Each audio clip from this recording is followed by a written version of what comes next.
UAS. Nah, jadi di sini ini adalah salah satu foto yang ada di laporan dari apa namanya itu SMA 1 Nunukan. Ini beberapa juga di semua gitu. Tetapi yang paling signifikan terjadi itu di SMA 1 Nunukan, di mana 1 minggu full kegiatan UAS itu diadakan exhibition week gitu ya. Jadi semua di sini kita bisa lihat di sini beberapa siswa itu apa namanya itu eh, memamerkan hasil proyek terintegrasi tadi ya. Jadi di sini langsung mereka memamerkan, dan juga di sini posisinya siswa yang berkelompok tadi itu berdiri di samping produk mereka tadi. Jadi nanti ada siswa lain atau guru yang menghampiri. Jadi gurunya ini bukan hanya guru mapel, tetapi boleh saja guru lintas mapel yang ikut. Misalkan integrasinya antara mapel A, B, C gitu. Nah, guru D, mapel D dan lain sebagainya boleh memberikan pertanyaan, datang ke apa namanya tuh standnya kelompok siswa ini, dan siswa ini akan menjelaskan apa sih produk mereka itu sendiri. Nah, jadi di sini hasilnya, dan alhamdulillah positifnya rata-rata siswa itu lebih memilih proyek ketimbang UAS sesuai dengan UAS tertulis. Sesuai dengan hasil penelitian saya kemarin, bahwasannya ketika siswa itu di apa namanya sudah mau UAS, itu sudah terbebani pikiran mereka, sehingga apa namanya pembelajaran yang mereka sudah dapatkan itu tidak bisa terrealisasi secara maksimal gitu. Sehingga dari sini juga, dari proyek ini juga ternyata, bukan ternyata sih, menghasilkan apa? Siswa itu mengalami sendiri daripada teori-teori yang mereka pelajari di kelas tadi gitu. Sehingga lebih memperhatikan lagi pemahaman bermakna siswa itu lebih dapat di sini. Sehingga hasilnya sangat positif. Nah, namun karena ini hal baru di satuan pendidikan yang notabene dulunya hanya terkonsep oleh ujian tertulis. Nah, ada beberapa hambatan nih yang di apa namanya itu ditemukan. Salah satu yang paling signifikan adalah terjadinya misalkan antar kelas ini materi yang sama gitu. Jadi kelas lokal A, B, dan C itu materinya kebetulan sama. Jadi ya ketika guru masuk, ya begitu-gitu saja sama semua, ada yang berbeda. Akhirnya dari hasil diskusi kami kemarin itu, untuk kegiatan selanjutnya adalah diterapkannya diferensiasi kontennya dari segi konten. Jadi nanti dikasih tema beberapa topik, jadi siswa itu apa namanya itu memilih topik itu yang tidak boleh sama, kecuali minimal 2. Jadi minimal 2 ini apa? Minimal 2 ini yang sama, misalkan 2 kelompok itu yang sama di dalam satu kelas. Jadi ini menjadi sebuah trigger bagi siswa untuk melihat nih, mana nih yang bagus mereka di antara mereka. Sehingga timbul apa namanya jiwa persaingan anak-anak itu sendiri untuk mempresentasikan hasil proyek tadi. Nah, terus yang kedua, ada beberapa apa namanya itu ketika proses pelaksanaannya ini ternyata masih ada konsep yang salah tadi gitu ya. Ternyata ada beberapa nih, tapi tidak semua ya, tidak semua mapel. Ada beberapa proyek itu ketika memberikan proyek itu tidak dituntun secara maksimal kepada siswa. Kan misalkan tuh TP yang akan dijadikan proyek ini ada misalkan 12 JP gitu. Nah, di setiap pertemuannya itu diarahkan untuk apa namanya, sorry, tidak terlalu diarahkan untuk menuju hasil akhir tadi. Misalkan kayak gini, bagaimana siswa ini apa namanya memahami tentang lingkungan hidup mereka. Misalkan berarti di situ masuk biologi, bahasa Indonesia, atau dari lagi juga kimia atau fisika dan seperti itu. Nah, namun pada pelaksanaannya, di langkah-langkah pelaksanaan ini tadi tidak merujuk ke apa namanya proses pembelajarannya. Misalkan di pertemuan pertama harusnya membahas apa sehingga memudahkan siswa mencari topik tadi. Di pertemuan kedua harusnya membahas apa. Jadi di kelas itu hanya memberikan guidelines bagaimana siswa melakukan proyek tadi, tetapi topiknya itu berbeda dengan proyek mereka. Jadi sebagai itu menjadi trigger atau stimulus bagi mereka untuk menyelesaikan proyek tadi. Nah, di situ. Terus yang ketiga, ada beberapa masih apa namanya ketika proyek integrasi ini tadi ada beberapa guru yang masih belum maksimal dalam berkontribusi dalam pelaksanaan ini sendiri. Dan akhirnya kemarin alhamdulillah sudah ada pendampingan kami secara intensif ya, baik itu lewat PMO ataupun apa namanya itu satuan pendidikan itu menghubungi secara via chat terkait dengan hambatan-hambatan tadi, dan juga alhamdulillah sudah diinikan, dan salah satu yang kemarin itu datangnya itu dari SMA IT Ibnu Sina, di mana ada apa namanya itu kayak guidelines, sudah dibangunkan guidelines, misalkan ada 3 mapel, di 3 tabel ini pertemuan pertama ngapain, mapel ini, mapel B, mapel C itu ngapain. Jadi semua itu lebih jelas. Semoga di tahapan selanjutnya juga apa namanya ini lebih baik lagi gitu, karena ini tadi saya sampaikan bahwasannya ini baru hal yang baru ya. Terus yang kedua, alhamdulillahnya beberapa guru yang tergolong di fixed mindset ini maksudnya itu tidak terlalu tertarik untuk berubah gitu ya, karena menurut dia itu hal yang tidak agak sulit gitu. Ada beberapa guru dari project ini apa namanya terbukalah pikirannya gitu. Oh iya ya Pak Jun ya ternyata begini begini begini begini dan lain sebagainya gitu. Dan akhirnya, dan juga satu lagi tadi hasil diskusi kami dengan Bapak Ibu guru di Satuan Pendidikan terkait dengan proyek ini akan kami tetap laksanakan. Nah, terus lagi yang terakhir nih saya sampaikan juga ada beberapa kendala, sebenarnya bukan kami PMO ya. Ini terjadi di SMA 2 Tanah Tidung ya. Yang bulan lalu tidak PMO, tetapi mereka menghubungi saya di minggu yang lalu terkait bukan minggu lalu, pokoknya awal bulan ini kalau tidak salah. Itu kemarin itu menyampaikan bahwasannya salah satu mapel itu tidak tersedia untuk input di e-raport. Nah, kebetulan nih saya kan kurang paham tuh terkait dengan e-raport gitu ya, karena saya bukan operatornya, sehingga kemarin itu salah satu alternatif yang saya berikan adalah untuk menghubungi operator Dinas Pendidikan Provinsi Kalimantan Utara. Nah, mohon izin Bapak Ibu di Dinas Provinsi, kira-kira kalau terkait dengan kendala ini siapa yang bisa kami hubungi supaya Satuan Pendidikan juga tidak terlalu tidak kebingungan nih terhadap permasalahan yang teknis ini. Terima kasih Bu Lofi. Terima kasih Pak Joni. Ini Pak Joni setelah ini tidak bisa ikut bergabung karena ada kegiatan yang lain ya Pak ya? Betul, Ya, kebetulan.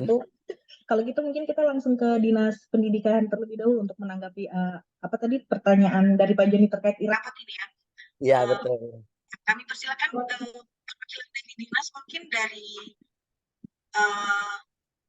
Mas Sutikno atau dari Pak Khairul Anam memiliki jawaban terkait yang e-raport tadi, kami persilakan. Sepertinya Mas Sutikno. Oke, siap. Baik Mas Sutikno, kami tunggu tanggapan ini. Monitor.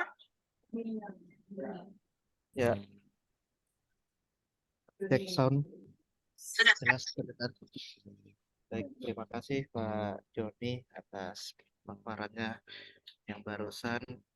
Overall semuanya sudah meningkat Pak ya, apalagi saya senang tadi untuk ada guru-guru yang awalnya agak apatis dengan konsep Merdeka Belajar, jadi lumayan terbuka setelah melihat kegiatan-kegiatan proyek Exhibition Week dan kawan-kawannya. Nah, terkait e-rapor, ini sebenarnya kita di dinas sendiri juga tidak ada operator e-rapor. Jadi bahkan dari pusat pun untuk pelatihan e-rapor itu langsung ke satuan pendidikan. Jadi biasanya kalau misalnya ada kendala-kendala mereka sharing antar sekolah.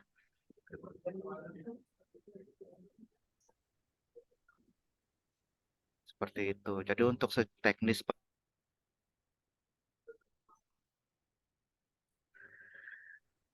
karena memang tidak pernah dibeli bekal terkait itu. Iya, jadi segitu. Itu jawaban yang tidak menjawab sebenarnya, tapi itulah apa adanya. Terima kasih. Nah, Pak Joni gimana nih Pak Joni? Sudah terjawab walaupun tidak menjawab ini. Berarti bisa disampaikan bahwa bisa diartikan bahwasanya mungkin dari pusat ya kita bertanya, karena ini tadi, karena kalau memang saya di luar kapasitas saya tidak bisa memberikan apa namanya itu alternatif solusi gitu ya. Ya mungkin bisa minta tolong nanti ditindaklanjutin, karena saya ini juga Bapak Ibu ini bukan hanya dihadapi oleh sekolah penggerak, namun ada beberapa apa namanya itu satuan satuan pendidikan yang pernah saya mengisi kegiatan yang menegakkan IKM itu sendiri gitu.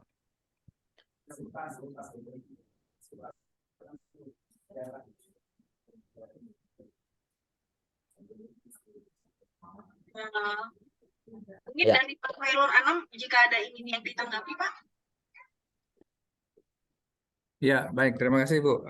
Jadi berkaitan dengan rapat pendidikan ini berdasarkan pengalaman saja. Mereka ini para operator sekolah itu mereka punya grup.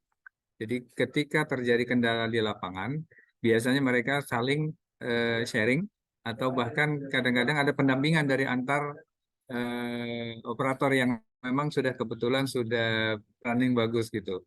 Nah, mereka para operator ini punya link khusus orang-orang tertentu ke pusat.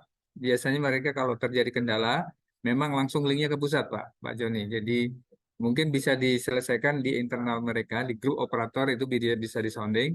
Kemungkinan besar akan ada jalan keluar. Dan kalau sudah buntu, memang mereka biasanya langsung ke helpdesk pusat. Itu aja untuk penegasan. Terima kasih. Mas Tekno aman ya. Siap. Atau mungkin dari BPMP Terima kasih, nih Pak sebagai Lofi. perpanjangan tangan pusat yang bisa bantu nih. Iya, Raporti. Siap-siap. Nanti mungkin akan kami ini ya Pak ya, cari tahu nih tentang e-rapor karena memang yang ini juga iya, iya. saya pribadi masih belum terlalu paham terkait hal ini, harus hubunginnya kemana atau gimana. Nanti saya cari infonya deh Pak Joni. Kalau misalnya dapat ntar kita hubungin Pak Joni deh. Ya, makasih Mbak. Ya, makasih Pak Joni. Mohon izin Bapak Ibu live ya. Oke. Ya, silakan Pak Joni, makasih banyak. Silakan Ya, melanjutkan. mohon maaf ya kalau ada Ya. salah kata. Terima kasih Pak Joni. Ya, Ya, sama-sama sama-sama. Pak Joni. Assalamualaikum. Waalaikumsalam, terima kasih Pak Joni. Ya baik Bapak Ibu, setelah paparan dari fasilitator kita yang pertama, Pak Joni, kita beranjak menuju fasilitator kita yang kedua, yaitu Bapak Haji Wartono yang akan memaparkan hasil dampingan beliau di SLB ya Pak ya, SLB. Saya lupa nih Pak catatannya nih Pak. Nunukan dan KTT ya Pak ya? Oh iya, ya. Ya, baik Pak Joni, mohon maaf. Pak Wartono kami persilakan 15 menit paparan, kemudian nanti kita akan diskusi bersama perwakilan dari Dinas Provinsi ya Pak ya. Silakan Pak Haji. Baik, terima kasih. Bismillahirrahmanirrahim. Assalamualaikum warahmatullahi wabarakatuh. Selamat pagi dan salam sejahtera. Om Swastiastu, Namo Buddhaya, salam kebajikan. Ini background saya ini mau tak rubah kayak Mbak Lofi ini. Mulai tadi dikirim Pak Serlambang. Saya kan bawa laptop kecil ini di Tanjung ini. Laptop satunya di Tarakan. Jadi nggak bisa connect ini kelihatannya kecil nih Pak Khairul. Aman aja, Pak Haji. Pakai Aman yang aja. ini. Nah, yang penting aman aja ya. Ya.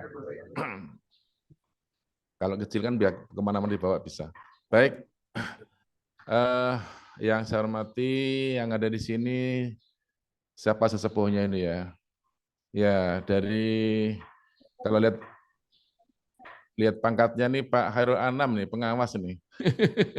Ya Pak, sesuai dengan lipatan jidatnya Pak. Melati dua. Ya. Dari Dinas Pendidikan yang mewakili ada Pak Sutekno ya, kemudian dari Bapak Pengawas, dari Pak Khairul Anam, dari BPMP, Pak Andri barangkali ada ya, sebentar tak lihatnya nih. Ya, yang ada BPMP, ya teman-teman Mbak Ratni ya, Mbak Ratni, Mbak Novi juga, dan teman-teman yang lainnya ya. Ada di Dirjen PMPK ada? Ada Pak, kebetulan baru bergabung ini Pak. Nah, siapa tuh Pak? MPV Bispar. Pak Bispar. Ya. Pak Bispar mana Pak? Wajahnya Bapak mana ya? Sebentar Pak. Ya, waduh, mantap, saya senang kalau ada yang muncul. Ya, Selamat bergabung selamat Pak pagi Ya. Pak. Oh, Bapak gabung Ibu, nih selamat pagi. dari pusat. Mohon maaf kami baru sempat bergabung. Di undangan kan ternyata itu 8.30-nya 8.30 Wita. Jadi Ya. agak terburu-buru tadi. Saya sudah diarahkan oleh tim dari Zoom-nya untuk ke provinsi. Kami mohon maaf sekali lagi atas keterlambatannya Bapak Ibu. Salam kenal, saya Denny. Kebetulan yang di Balai Besar Bispar untuk vokasi bidang SMK saya diberi tanggung jawab untuk ke IKM-nya. Itu Ya. Bapak Ibu, terima kasih banyak. Nanti ada beberapa juga yang teman kami akan ditugaskan baru karena untuk tahun ini PIC akan melalui rotasi. Kebetulan saya memang di DKI penanggung jawabnya, cuma ada teman-teman yang mungkin belum bisa hadir, jadi saya mewakili teman-teman yang di Kalimantan Utara. Begitu Ya. Bapak Ibu, teman-teman BPMP, teman-teman BBGP, kemudian juga ada dari Disdik ya, dan yang lainnya terima kasih banyak. Baik, terima kasih Pak Denny Bispar. Ya, luar biasa nih. Ternyata ganteng ya Pak Denny nih. Baru ketemu sudah senang ya lihat wajahnya nih, karena ada harapan di sana ya dari pusat tentunya. Baik, saya sebagai fasilitator, pelatih ahli ya, kalau versi yang lalu, yang sekarang adalah fasilitator bersama teman-teman, ada juga Pak Khairul, merangkap beliau nih Pak Khairul nih. Sekaligus pengawas beliau, luar biasa. Pak Denny, saya akan menyampaikan beberapa hal. Bentar ya, tak bukanya dulu.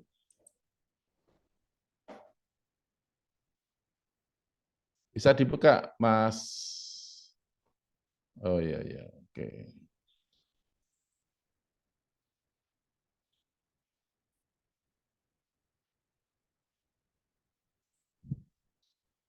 Ya, sudah tampil Pak Haji. Ya, bentar dulu.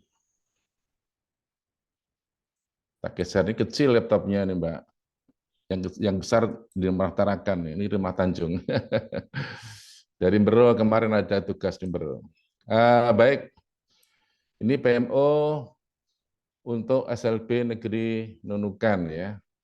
Hari Selasa kemarin kami daring, kami akan langsung aja sampaikan karena formatnya saya ingin sesuai dari Pak Erlambang ya, saya ngikuti formatnya.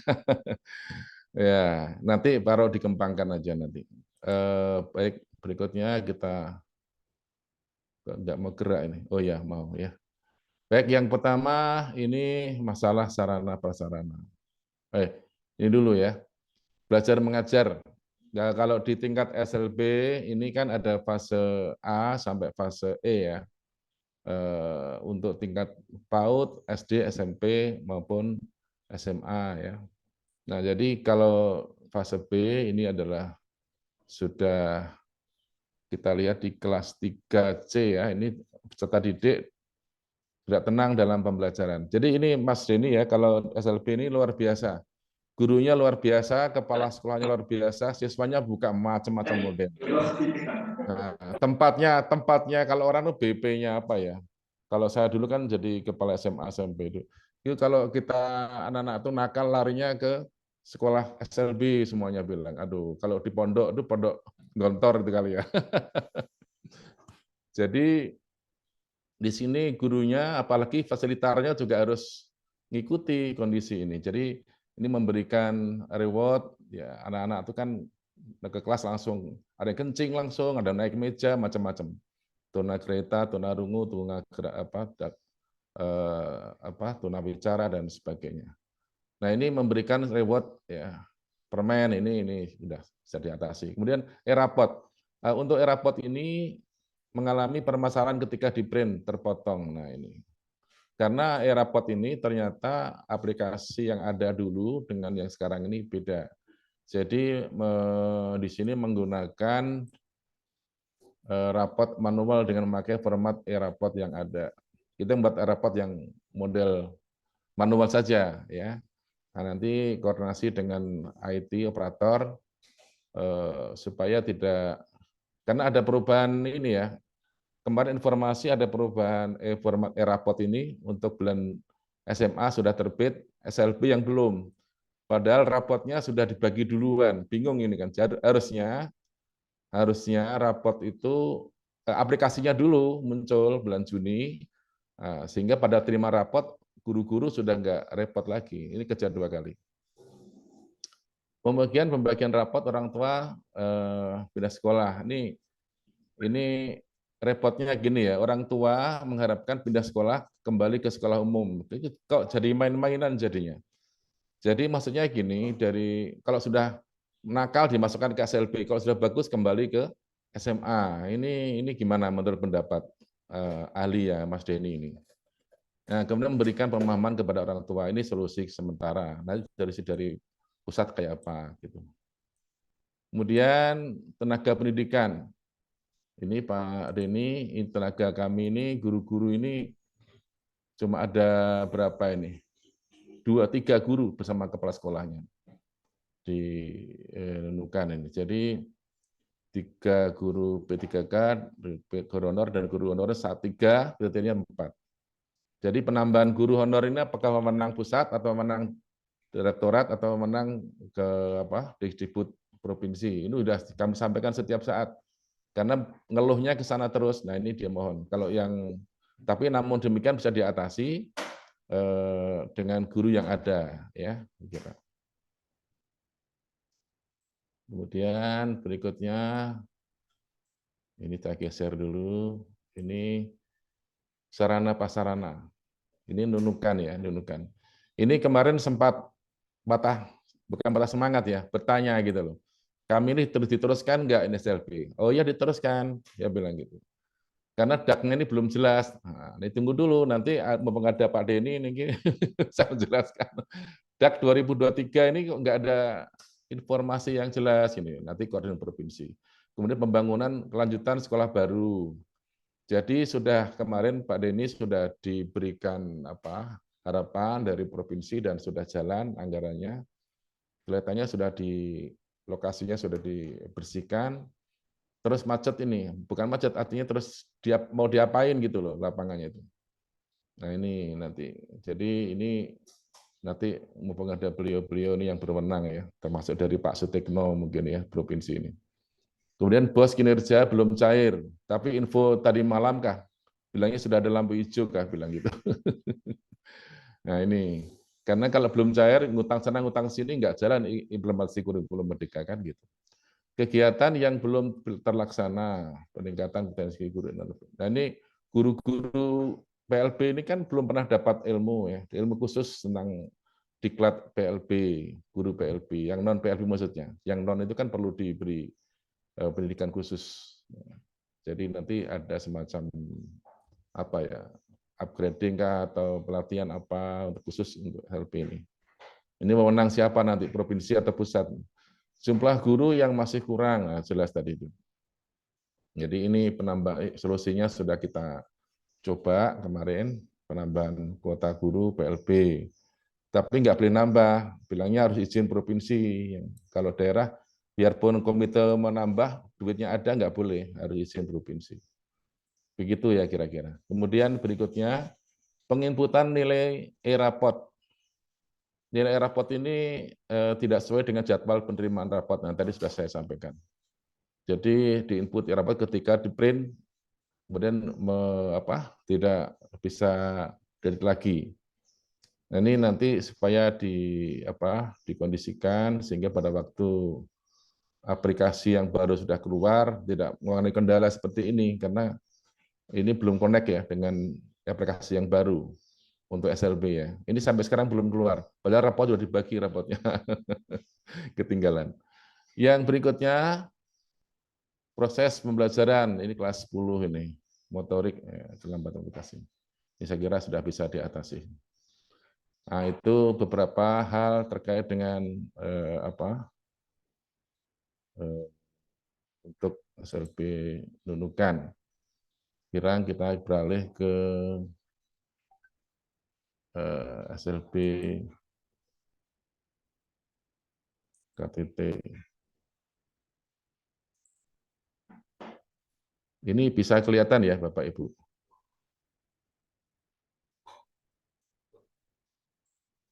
Mana nih? Ya. Kecil Mbak, laptopnya geser-geser dulu sebentar ya. Yang penting bisa. Let's see. Okay.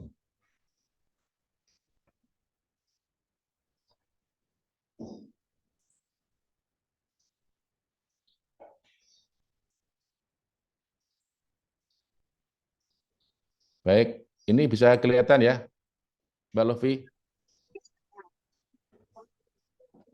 Ya, untuk SLB Negeri Tanah Tidung ya, ini termasuk sekolah yang luar biasa yang ada di Tanah Tidung, satu-satunya di sana.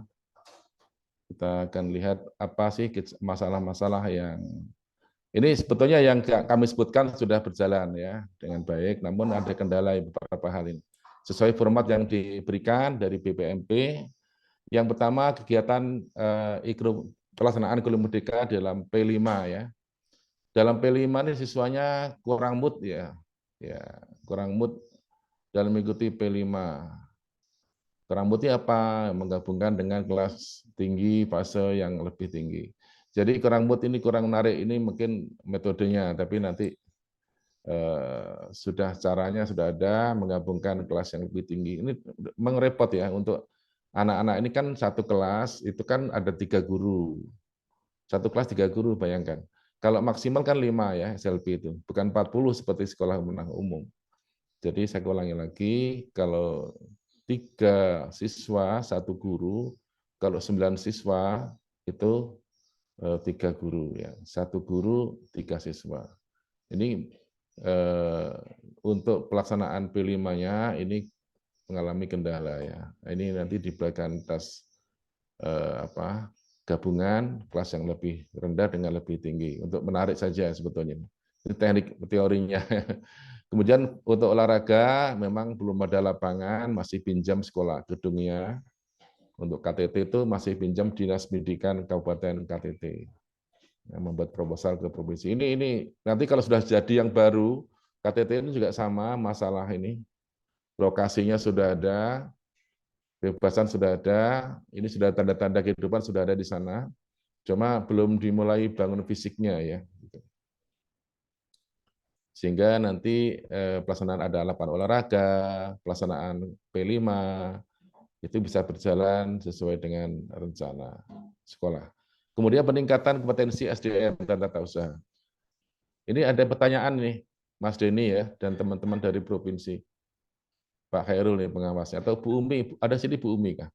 Bolehkah anggaran Boskin dipakai untuk peningkatan kompetensi guru? Misalnya apa? Peningkatan kompetensi guru boleh enggak? Nah, ini solusinya ya membuat usulan proposal ke provinsi. Sepanjang yang saya ketahui, memang kalau kepentingan untuk siswa dan guru ini boleh ya. Tapi kalau masih ragu-ragu ya nanti kita tanyakan kepada beliaunya. Ya, kalau Boskin itu kan untuk kegiatan siswa dan guru. Kemudian berikutnya pembuatan SKP. Pembuatan SKP ini guru-guru khususnya guru kontrak P3K dalam kegiatan persiapan mengikuti orientasi P3K karena ini ada kesulitan ya dalam membuat SKP, disuruh membuat SKP. Sedangkan pelatihan cara membuatnya aja belum tahu. Nah, ini kepala sekolahnya pun juga harus perlu ditatar. Karena kalau kita di provinsi ini udah biasa kan buat SKP semua. Kita ini kan, ya saya dulu juga di BPSDM harus membuat nih Wida Suara. Kalau ngajar kemana-mana harus membuat SKP ya, kegiatannya berapa jam, di mana waktunya apa, materinya apa kan gitu. Tetap solusinya berusaha melengkapi dokumen yang ada. Nah, jadi ini solusi-solusi. Mencari contoh yang ada di internet. Ini solusi. Saya kira nanti mungkin ada masukan-masukan dari Pak Teknokah atau Bu Pengawas. Bolehkah dana Bob digunakan untuk seragam sekolah? Nah ini kasihan nih guru-guru ini kan kalau untuk kegiatan siswa memang diperbolehkan. Nah ini kalau untuk seragam siswa, memang kalau nggak ada seragamnya kan repot juga. Apakah boleh ini? Ini pertanyaannya. Ya dimasukkan dalam ini solusinya. Rencana kegiatan anggaran sekolah. Ya, saya pikir kalau masuk ini boleh. Tapi kalau siapa tahu ada masukan dari pusat, Mas Denny ya. Kalau dibantu dari sana malah bagus lagi, nggak perlu dana Bob ya, dana luncuran dari pusat dikonsentrasi. Kemudian lomba puisi, saya kira ini sudah bisa diatasi, pengadaan sarana prasarana, kurangnya minat guru, ini taman ya, praktikum. Tamannya bagaimana ya, karena lapangannya aja nggak punya, jalan kebunnya nggak punya, jadi menunggu yang ini, tanah yang baru ini, segera dibangun yang penting fisiknya. Jadi sampai sekarang ini tinggal menunggu gedung bangunannya itu, belum dimulai. Yang keenam, lomba ini, festival lomba seni melukis, ini saya kira bisa diatasi. Kemudian pelatihan IT guru. Nah, guru-guru yang masih kurang IT-nya masih, saya kira bisa diatasi ini dengan belajar kelompok dan sebagainya. Saya kira itu ya singkatnya. Mungkin Mas Denny dan teman-teman dari pengawas yang perlu kami sampaikan. Oke, saya tutup dulu ini, ya supaya demikian Mbak Lofi ya. Saya kira yang kami sampaikan, hal-hal yang lain sudah bisa diselesaikan. Jadi ini karena formatnya seperti ini, formatnya saya ngikuti. Saya tadi membuat inovasi model baru, tapi karena formatnya belum berubah dari BPMP, ya ikuti itu aja dulu ya. Artinya biar ada solusi-solusi. Terima kasih, kita kembalikan kepada Mbak Lucy. Terima kasih. Assalamualaikum warahmatullahi wabarakatuh. Selamat pagi. Ya, waalaikumsalam warahmatullahi wabarakatuh. Baik, terima kasih Pak Haji. Mungkin kita langsung saja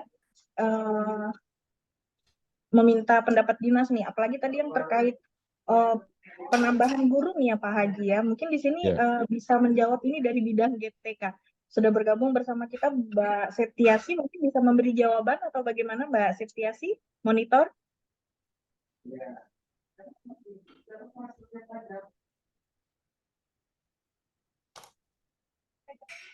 Mbak Septiasi, monitor. Izin monitor.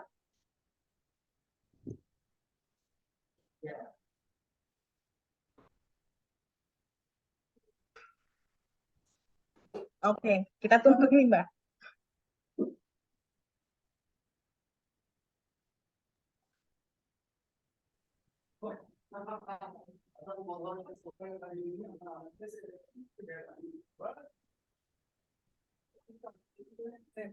Joni.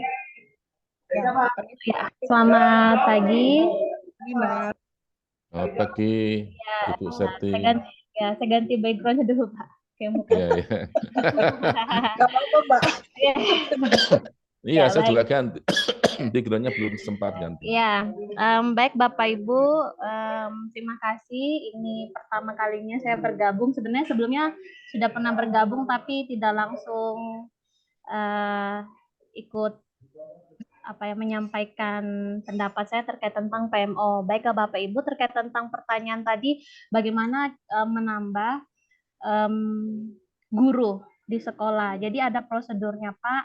Pertama kali sebelum dikeluarkan SK dari Dinas Pendidikan, itu dari setiap sekolah itu sudah masuk lamaran Pak, dari setiap guru masuk ke sekolah. Nah, kemudian sekolah akan mengusulkan ke Dinas Pendidikan sesuai dengan kebutuhan sekolah masing-masing. Nah, tetapi semua yang diusulkan itu Pak, tidak semua langsung terakomodir karena setiap sekolah itu sudah ditetapkan jumlah kuota berapa yang akan diusulkan Pak. Jadi misalnya kita kasih contoh lah SLB KTT. Nah, setiap sekolah itu ada kuotanya Pak yang diusulkan. Jadi tidak semua yang diusulkan itu 10, yang nanti diterima tuh 10 Pak, karena sudah ada kuota dari dinas untuk setiap sekolah. Begitu. Jadi biasanya dari sekolah dulu mengusulkan ke dinas, nanti siapa yang diterima oleh Dinas Pendidikan khususnya sesuai dengan usulan dari sekolah, itulah dia Pak. Untuk sementara ini aja Pak informasi terkait tentang pengusulan. Selama ini Pak memang ada beberapa contoh, karena saya operator ya Pak ya, operator PTK. Beberapa teman itu memang minta dimasukkan ke Dapodik, tetapi saya bilang jika belum ada namanya di SK tidak bisa untuk diinput karena salah satu syarat itu PTK itu harus di SK-kan dulu Pak. Nah, walaupun dia sudah melamar di sekolah, tapi dari dinas itu belum di SK-kan, tidak bisa juga Pak. Jadi memang ada pemetaan dari GTK kebutuhan guru di setiap satuan pendidikan. Jadi semua pengusulan itu kita tampung, Pak. Tetapi akhir finalnya sesuai dengan jumlah kuota yang sudah ditetapkan oleh dinas. Demikian, Pak. Mohon maaf kalau penjelasan saya tidak memuaskan, tapi itu ya, ya Pak. Baik, terima kasih Bu Septi. Ya, Untuk P3K terima kasih, Pak. sempat menyinggung nih Mbak Septi. Ya. Penyusunan SKP P3K ya Pak Haji ya, karena mungkin belum ya. sosialisasi atau bagaimana mereka kebingungan nih Mbak terkait penyusunan SKP. Baik. Nah, untuk P3K, jadi itu kan ada orientasi P3K. Sebenarnya nanti pada masa orientasi itulah kesempatan para P3K yang sudah lulus ini, dia bisa bertanya nanti sama fasilitator pada saat orientasi.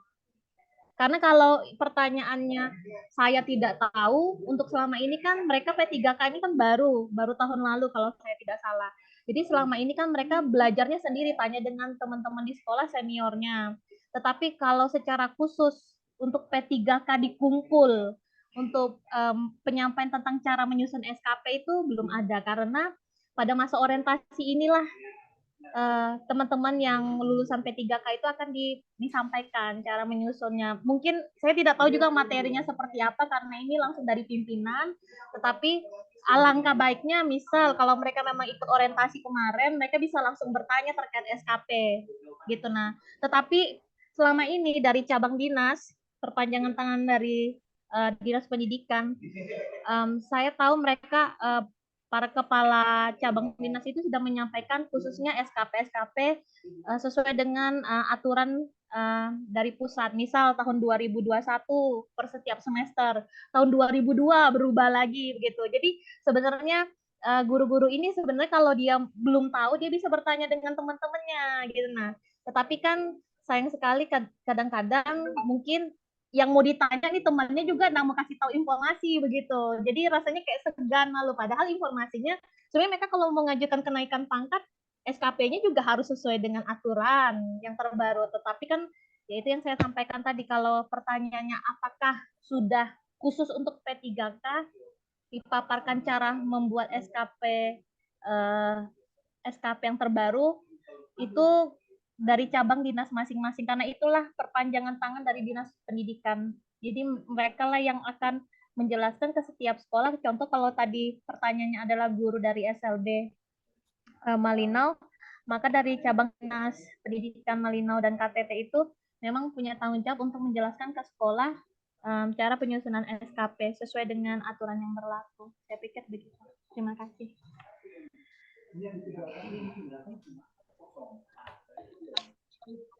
Maaf suaranya.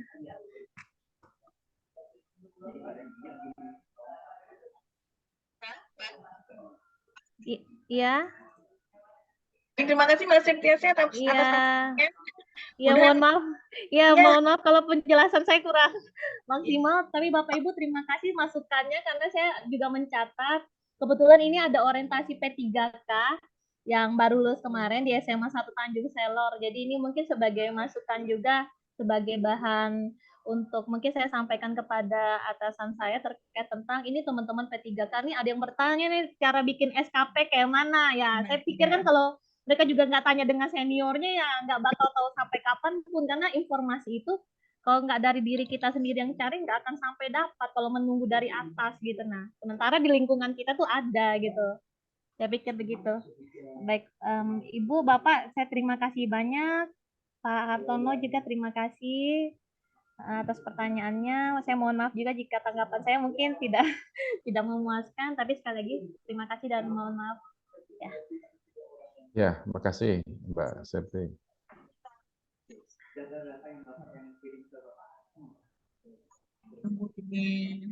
Sekolah binaan Pak Haji nih ya, Pak Haji.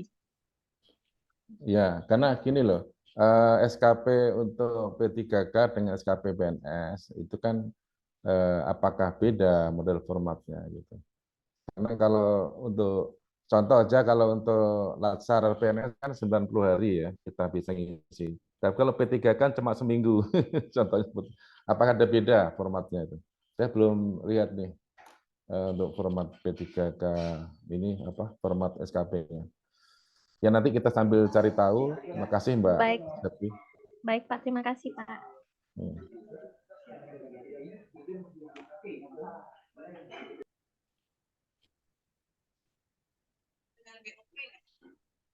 Dari unsur pengawas mungkin dari Pak Khairul Anam atau dari Bu Umi bisa memberi masukan, atau dari Pak Denny Bispar mungkin terkait aturan-aturannya atau bagaimana. Tadi untuk yang Boskin digunakan untuk peningkatan kompetensi guru dan TU, tapi kalau misalnya kita lihat dari ininya, menurut hemat kami pasti boleh ya Pak Haji, karena untuk peningkatan kinerja ya bahasanya, jadi pasti boleh. Cuman kalau untuk yang BOP, baju seragam batik atau olahraga, mungkin di sini ada Bapak Ibu yang lebih berkompeten untuk menjawabnya, saya persilakan. Bu Umi, Pak Khairul, Pak Tekno, monggo. Baik, saya mungkin beberapa aja yang memungkinkan untuk bisa sesuai kapasitas Pak ya. Jadi berkaitan dengan tadi yang disampaikan Pak Haji berkaitan dengan pengadaan tenaga guru atau TU ya Pak ya. Iya. Ini pastinya yang tenaga yang di luar reguler ya. Ini kasuistik banget untuk sekolah luar biasa, memang ada banyak kebutuhan khusus yang memang harus dicari jalan keluarnya. Ini sesuai pengalaman ya, kami yang di sekolah yang tidak luar biasa, tapi ketika menghadapi kebutuhan khusus pada pendik ya, atau keahlian khusus yang memang harus diadakan oleh sekolah, biasanya untuk kebijakan Pak. Jadi kemungkinan ada jalan itu harus ada pembicaraan khusus kepala sekolah menghadap link dengan diarah kepada pemangku kebijakan yang lain. Jadi harus ada jalurnya seperti itu sehingga pemenuhan itu bisa dipenuhi. Jalannya bagaimana nanti biasanya di situ akan ada arahan. Seperti kami waktu jadi kepala sekolah begitu juga. Ketika tidak bisa diakomodir dari jalan reguler, maka harus ada jalan lain untuk memenuhi itu. Karena itu sifatnya memang emergency atau bahkan wajib. Kalau tidak, memang tidak bisa. Apalagi di sekolah kebutuhan khusus. Ya. Untuk apa tadi penggunaan BOP ya, BOP untuk kegiatan peningkatan kompetensi berkomunikasi dengan pembina pengawas pembina tadi selama berkaitan dengan implementasi kurikulum ya Bu Umi ya, itu masih dimungkinkan untuk bisa dialokasikan karena biasanya bahasa juknis itu kan bahasa melar ya, selama bisa mencari linknya di mana ini masuknya itu biasanya masih bisa.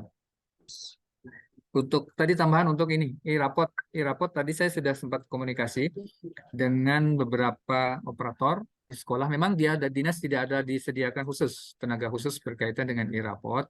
Jadi teman-teman memang benar-benar di situ di apa namanya di grup operator mereka biasanya saling share informasi dan solusi tentang kendala yang dihadapi. Itu aja Pak, mungkin sedikit tambahan dari saya. Terima kasih. Ya, terima kasih. Ya, terima kasih. Mungkin ada tambahan lagi dari teman-teman dinas. Bu Umi ini sedang berhalangan tidak bisa bicara beliau, tapi ada karena sedang sakit beliau. Oke, Oh, siap Pak. Sedang Siap, Pak. tenggorokannya. Iya. Iya, iya. Siap. Jika ada yang ingin Salam. ditambahkan, mungkin Mas Tio bisa menambahkan atau bagaimana? Kami persilakan. Ya, baik. Terima kasih. Menambahkan sedikit saja dari Pak Khairul Anam tadi sudah pas sekali. Tapi saya mungkin lebih ke teknisnya saja. Mungkin teman-teman bendahara atau pemangku pejabat yang menggunakan BOP, kepala sekolah atau bendaharanya di sana, dan tim arkasnya di sekolah, itu terkait penggunaan biaya operasional sekolah, Boskin. Di Arkas itu kan aplikasinya sekarang sudah sangat terkunci sekali. Jadi semua dianggarkan by name by address. Kode rekeningnya jelas. Jadi untuk mengadakan satu kegiatan, apapun judulnya, dicari dulu di kode rekeningnya pada aplikasi Arkas. Cari yang paling mendekati apa yang diinginkan. Misalnya tujuan pelatihan guru terkait dampaknya apa, seperti itu. Di situ di Arkas itu sudah sangat jelas ada nama kegiatannya apa, kode rekeningnya berapa. Jadi bisa dicari saja di situ. Kalau memang memungkinkan, gunakan yang itu. Kalau memang tidak ada, cari yang seperti Pak Herul Anam sampaikan tadi, cari yang paling mendekati, yang kira-kira itulah sudah paling pasnya dicarikan di situ. Jadi untuk teknisnya seperti itu, di aplikasi Arkasnya sudah tertera jelas kok untuk kode rekening dan nama kegiatannya. Karena khawatirnya kalau misalnya dianggarkan di kode rekening yang sangat berjauhan dari apa yang dimaksudkan, malah jadi temuan dan berakibat fatal nanti buat sekolahnya sendiri. Seperti itu aja, itu untuk lebih teknisnya sebenarnya. Terima kasih.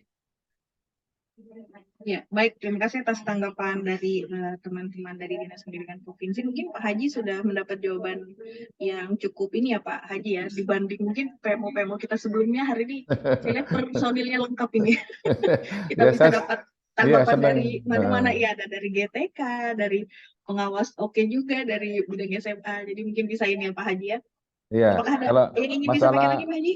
kalau masalah di internal kan insya Allah yang lain sudah bisa diatasi. Ini yang sifatnya teknis, baik ke provinsi maupun ke pusat. Gitu. Jadi tadi terima kasih Pak Tekno ya. Jadi itu ya kode rekeningnya. Nanti memang kita harus masuk lebih dalam ya, karena ini sebetulnya menang kepala sekolah ya. Kita paling menyarankan saja. Kalau PF fasilitator nggak boleh sampai ke sana. Menyarankan saja nanti supaya kode kegiatannya rekeningnya sesuai. Kalau tidak sesuai saran dari Pak Khairul tadi, ya saya kira itu sudah bagus sekali sarannya. Kemudian ada lagi Mbak Susi, itu apa masalah Mbak Lofi ya? Tadi belum ya, masalah bangunan tuh loh. Ini pemenang siapa nih? Bangunan ini menunggu-nunggu terus ini, mengganggu IKM karena pembelajarannya tidak efektif, kadang-kadang membayang-bayangkan gedung yang baru, yang megah gitu. Walaupun nggak megah, tapi ada lah begitu. Ya, ini Pak Tekno ini mau jawab kelihatannya. Atau Boleh teman-teman. nih, boleh. Kalau untuk Silakan. bangunan sebenarnya itu kewenangannya di kepala bidang masing-masing. Kebetulan kan saya bidangnya SMA Pak Haji ya. Ya itulah. Bidang SLB kan biasanya ada Bu Long, ada Pak Hamdan yang bergabung. Cuman nggak tahu nih hari ini kayaknya masih ada kesibukan lain jadi belum bisa bergabung. Seperti itu Pak. Saya detailnya juga kurang jelas apakah sudah ada dianggarkan terkait pembangunan untuk SLB atau bagaimana. Cuman saya dengar yang saya tahu cuman mau buka SLB di Bunyu, itu aja yang saya tahu. Kalau untuk pembangunan SLB yang sudah existing saya juga kurang paham itu bagaimananya. Seperti itu Pak Ya, Haji. Terima jadi kasih. saya ulangi ya Pak Tekno, untuk Pak Hamdan sendiri yang sudah sampaikan kemarin di PMO yang lalu, Nunukan itu sudah pembebasan tanah sudah disiapkan, sudah tanah dari Bupati nggak tanah. Kemudian untuk bangunannya sudah disiapkan, dapat gedungnya ini sudah kemarin. Termasuk yang di KTT, kalau KTT sudah pembebasan nih, tanahnya sudah bersih, tinggal bangunnya aja. Nah, jadi tak khawatir teman-teman ini kalau nggak ada yang tanya-tanya, nanti akhir tahun habis anggarannya atau bagaimana gitu. Kan harapan orang tua murid juga mengharapkan kan masih numpang terus gitu. Saya kira ini perlu direspon ini. Kalau saya nanti kembali ke PMO ditanya lagi, gimana Pak Haji hasilnya? Nah, itu dia. Mungkin satu lagi ya, untuk dana DAK-nya, dana DAK ini nggak ada kaitannya ya. Mungkin dari Pak Hamdan semua ini. Saya kira itu dulu cukuplah Mbak Lucy. Terima kasih Pak Tekno, Pak Khairul Anam, dan Pak Denny. Pak Denny belum jawab tadi yang dari pusat tuh, mengenai raport pendidikan Pak. Gimana itu Pak? SLB ini bilangnya awal Juli, ini sudah awal Juli ya? Sudah mau pertengahan Juli. Ya Pak, izin Pak Wartono, Pak Haji ya, teman-teman sekalian, untuk yang di Balai Besar memang lebih spesifiknya ke SMK Pak, di pendidikan vokasi. Kemudian untuk yang Nah, rapor pendidikan memang baru di launching kemarin, itu rapor pendidikan daerah ya Pak? Kalau tidak saya salah informasi, rapor pendidikan untuk daerah, mungkin nanti kami akan menggali informasi di sana tentang kekhususan dari rapor pendidikan daerah. Jadi ada kemarin atau 2 hari yang lalu atau 1 hari yang lalu sudah di launching. Mudah-mudahan nanti ada informasi-informasi terbaru nanti bisa di-share di sini kalau sudah kami gali informasinya. Mungkin seperti itu Pak. Kalau yang untuk Balai Bispar, memang Bispar ini agak unik karena memang kami basisnya di pendidikan vokasi SMK, kemudian di Direktorat Jenderal Vokasi ini kami terdiri dari 7 balai Pak. 7 balai itu mau menaungi beberapa wilayah. Kebetulan untuk yang di Balai Besar Bispar, kami menaungi wilayah DKI Jakarta dan seluruh Pulau Kalimantan. Jadi untuk Kalimantan memang pendidikan yang vokasi dan SMK lebih domainnya Balai Besar Bispar. Tapi untuk yang yang untuk PDM dan GTK memang ada penanggung jawabnya khusus teman-teman dari BGP dan BPNP. Mungkin itu informasi yang dapat kami sampaikan, Pak. Ya, terima kasih. Jadi mudah-mudahan untuk SLB ini bulan Juli itu kan sudah lepas terima rapat sudah, Pak Mas Denny. Jadi harapannya segera bisa muncul aplikasinya kan. Terima kasih banyak atas penjelasannya. Iya, baik.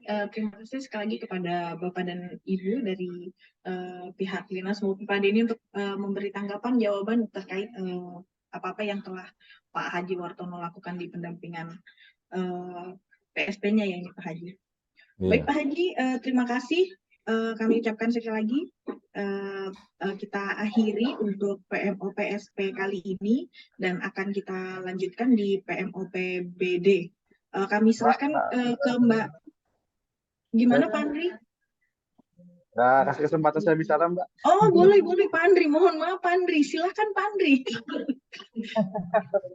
Baik, terima kasih Mbak Lutfi. Bismillahirrahmanirrahim. Assalamualaikum warahmatullahi wabarakatuh. Terima kasih Bapak Ibu semua yang hadir. Saya hormati pimpinan di Dinas Provinsi Kalimantan Utara ke Jawa Barat, Jawa Barat. Terus dari Pemkab Bispar, kali ini kita teman-teman dari BPNP, dari BGP hadir. Memang kewajiban kami juga tetap hadir memantau bersama fasilitator. Ada Pak Haji Wartono, terima kasih. Ada juga Pak Joni tadi, terima kasih. Mohon maaf kalau sinyal saya naik turun karena busnya juga lagi di sekolah, ada kegiatan pendampingan yang lain. Nah, terkait sekolah penggerak untuk Poskin memang sudah cair dan peruntungan pendanaannya memang sudah ada juknisnya secara teknis. Tadi juga sekilas sudah disampaikan oleh Pak Sutikno ya. Nah, seperti itu. Yang kedua, terkait kami kemarin fokus di PKP Angkatan 3, Sekolah Penggerak Angkatan 3, dan di sini juga ada alhamdulillah ada fasilitatornya Pak Henur, Pak Heranam, pengawas. Dan kami informasikan memang bulan Juli ini insya Allah sertifikat untuk PKP A3 akan terbit. Terus di bulan ini sedang berlangsung kegiatan in-house training buat PSP Angkatan ketiga, ini informasi. Dan untuk IHT pengawas memang ini kami serahkan kepada Dinas Pendidikan Provinsi masing-masing sesuai dengan kapasitasnya, karena memang dari BGP sendiri tidak bisa membayar itu. Kalaupun untuk sekolah memang ada biaya Poskin yang bisa mencakup biaya IHT yang memang sebisanya seperti itu. Nah, untuk pengawas sendiri mungkin di sini sebenarnya ada fasilitas juga di sini Pak Hermanam, bisa memang kalau memang Dinas Provinsi mau memfasilitasi bagi pengawas yang non PSP ya, untuk bagaimana peningkatan kepengawasan juga terkait tentang IKM-nya. Walaupun rencana GTK itu akan ada update untuk pengawas non PSP terkait kurikulum merdeka seperti itu. Cuma jadwalnya kapan memang belum pasti. Tapi positifnya kemarin yang pengawas yang terlibat di sekolah penggerak sudah ikut dalam komite pembelajaran, dan rata-rata pengawas yang ikut di provinsi itu saya lihat hasilnya ada yang dapat sertifikat, ada yang dapat surat keterangan, tapi hampir semua dapat surat. Jadi pengawas ini akan dapat sertifikat bidang kurikulum, juga dapat sertifikat kepengawasan, karena kemarin ada tambahan terkait kepengawasan. Ini informasi yang kami sampaikan. Terus selanjutnya insya Allah kita bulan Agustus sudah mulai untuk angkatan pertama tahun ketiga, untuk angkatan kedua tahun kedua, dan untuk angkatan ketiga tahun pertama Agustus pendampingan. Ini masnya seperti itu. Mbak Lopi, Bapak Ibu semua, mungkin ini yang bisa kami sampaikan dari Balai Guru Penggerak. Hal-hal yang lain mungkin nanti bisa secara parsial kami dengan fasilitator, dengan pengawas dan lainnya. Itu aja Mbak Lopi, terima kasih. Assalamualaikum warahmatullahi wabarakatuh. Waalaikumsalam warahmatullahi wabarakatuh. Baik, terima kasih Pak Andre atas informasinya. Baik Bapak Ibu, kita lanjut di PMO PBD. Kami persilakan kembali Mbak Bia selaku co-MC di breakout room provinsi kali ini. Silakan Mbak Bia. Terima kasih Mbak Lofi atas paparannya. Begitu juga dengan Pak Wartono. Terima kasih dan Bapak Ibu yang lain. Untuk selanjutnya kita masuk ke materi kedua terkait perencanaan berbasis data yang akan disampaikan oleh Mbak Laila Hikmatul Khotimah. Kepada Mbak Laila kami persilahkan. Izin sebentar ya, saya ada kegiatan, bisa. Baik Bapak. Baik Pak Haji, terima kasih Pak Haji. Ya. Assalamualaikum semuanya. Waalaikumsalam. Waalaikumsalam warahmatullahi wabarakatuh. Silahkan Mbak Laila.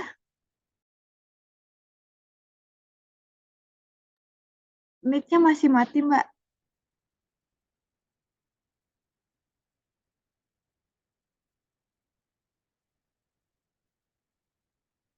Cek sound Mbak Laila. Sound? Ya. Bagaimana suara saya terdengar jelas? Sudah sangat jelas Mbak, silakan. Terima kasih Rabiatu dan Mbak atas kesempatan yang diberi. Perkenalkan, nama saya Laila Hikmatul Khotimah yang insya Allah akan menyampaikan terkait dengan perencanaan berbasis data yang terkait dengan rapor pendidikan masing-masing satuan pendidikan di Provinsi Kalimantan Utara. Baik, Mbak Bia, mungkin saya langsung izin.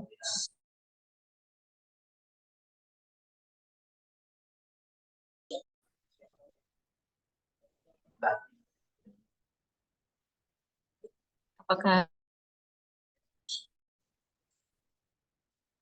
Belum terlihat Mbak, masih proses ini kayaknya.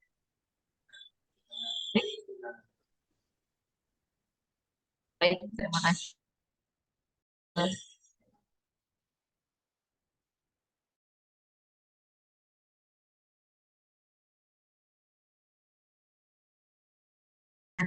Si Kalimantan Utara.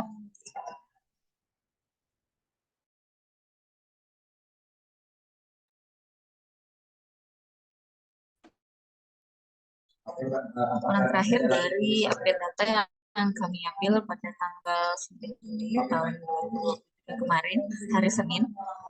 Jadi dari total ada beberapa sekolah yang masih sangat sedikit untuk melakukan eksplorasi dari rapor pendidikan. Tingkat jenjang SMA ada total 66 sekolah di seluruh tingkat Provinsi Kalimantan Utara. Hanya 11 sekolah yang melakukan eksplorasi. Dan harapannya ini menjadi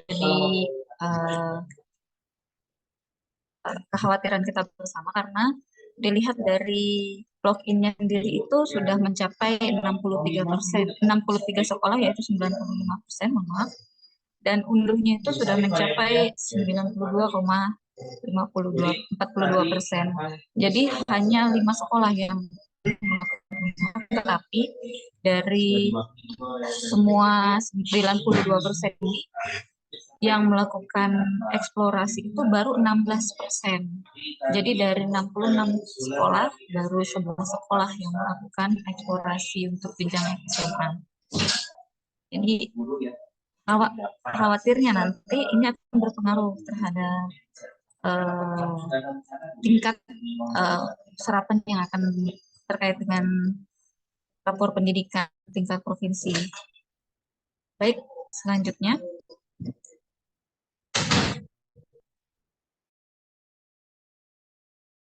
Melakukan eksplorasi salah satu SMA Taruna Sebetik Utara dan Batik. Selain itu masih belum melakukan eksplorasi.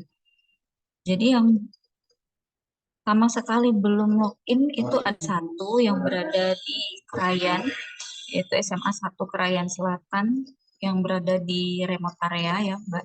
Sehingga memang dari kami sendiri sangat susah untuk bisa berkomunikasi karena berada di remote area yang terbatas dengan sinyal dan listrik. Baik, untuk selanjutnya ini ada SMA 1 Nukan yang sudah melakukan eksplorasi dan SMA swasta Katolik Henrikus Leven ini juga belum, dan ada 6 SMA 14. Jadi SMA 14 Malinau ini sama sekali belum melakukan login, belum melakukan eksplorasi maupun mengunduh. Jadi sama sekali belum bisa kami reach, belum bisa kami berkomunikasi secara langsung karena berada di remote area juga sama seperti yang di Krayan tadi, sehingga masih belum in sampai sekarang. Dan yang sudah melakukan eksplorasi adalah SMA 8 Malinau dan SMA 7 Malinau. Selain itu, semuanya masih belum melakukan eksplorasi rapor pendidikan. Selanjutnya, di sini yang sudah melakukan eksplorasi pendidikan yaitu SMA 15 Malinau dan SMA swasta Muhammadiyah Tarakan. Selain itu semuanya masih belum melakukan rapor pendidikan. Harapannya untuk yang tingkat SMA ini bisa lebih banyak yang melakukan eksplorasi rapor pendidikan karena untuk menganalisis data terkait dengan perencanaan berbasis data yang akan dilakukan nantinya di rapor pendidikan selanjutnya. Baik. Selanjutnya yang sama sekali belum melakukan login yaitu SMA Idrisiah. Nah, SMA Idrisiah ini kami masih belum bisa menghubungi sekarang.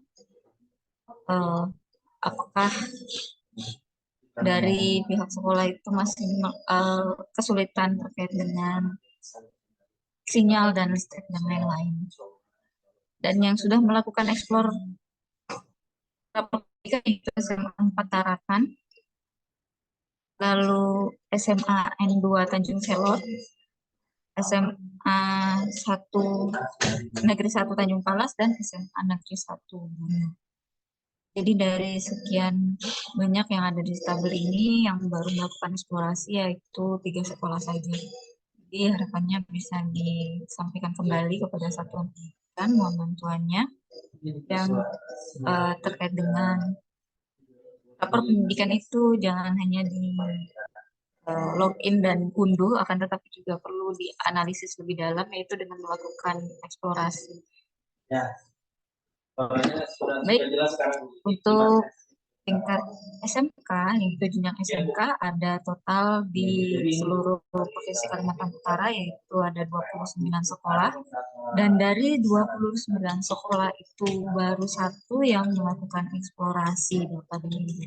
Jadi mohon bantuannya seluruh SMK untuk bisa selain login dan aktivasi belajar.id dan mengunduh, itu mohon untuk melakukan eksplorasi sebelumnya, karena rapor pendidikan ini kan alat bantu untuk merencanakan, untuk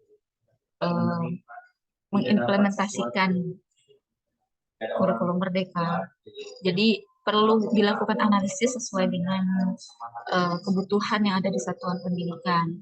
Dan hal ini dapat dilakukan dengan melakukan terlebih dahulu eksplorasi, yaitu menganalisis lebih dalam dulu dari masing-masing indikator itu. Di sini SMK ini kekurangannya hanya itu, yaitu hanya eksplorasi. Sedangkan untuk aktivasi belajar.id, login-nya dan juga unduhnya itu sudah 100% semua.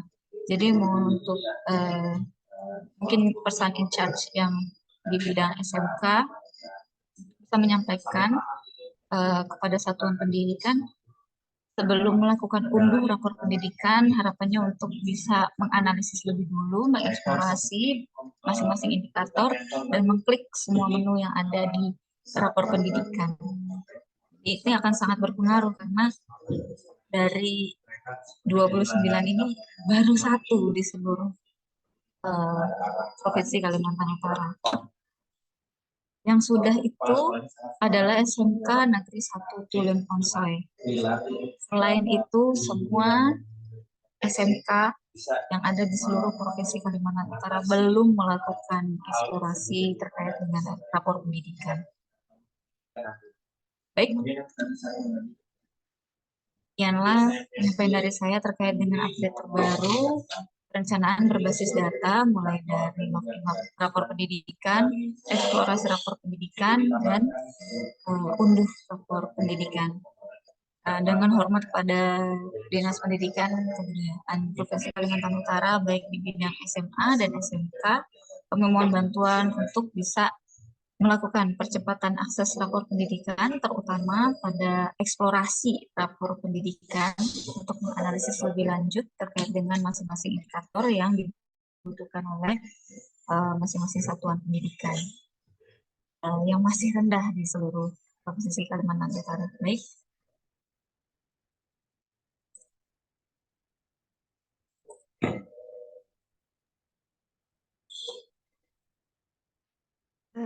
Demikian Mbak Bia, kepada Mbak Bia saya kembalikan. Terima kasih Mbak Lela. Mungkin kita masuk ke sesi tanya jawab atau pemberian tanggapan ya. Dari Dinas Pendidikan Provinsi ataupun dari BISPA dan BGP, mungkin ada yang ingin disampaikan?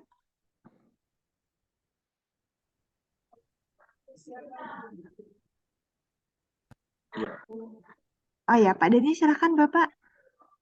Ya, izin Bapak Ibu untuk yang perencanaan berbasis data, khususnya tadi yang mencermati yang di SMK ya Bu Laila yang yang memberikan data terupdate terakhir ya tentang PBD. Kebetulan juga di ruangan ini, di ruang virtual ini juga ada teman kami dari Bispar yang khusus untuk PBD, Pak Hendro, nanti mungkin bisa ditambahkan. Saya hanya mengambil contoh case saja tentang PBD yang rapor ini khusus di DKI.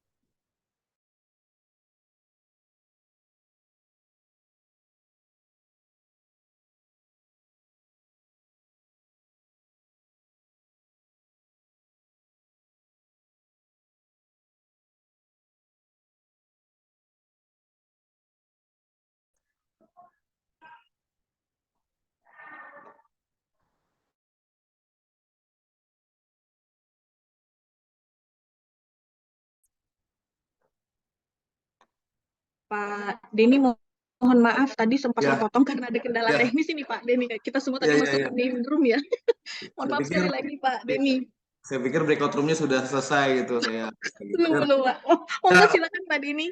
Ya, terima kasih Bapak Ibu, teman-teman dari BPMP, BGP, dan teman-teman dinas pendidikan ya, khususnya yang ada di Kalimantan. Nanti kalau penjelasan saya mungkin ada tambahkan dari teman Bispar, ada Pak Hendro di sini yang ngurus PBD. Kebetulan kalau saya mengambil case dari yang rapor pendidikan di DKI.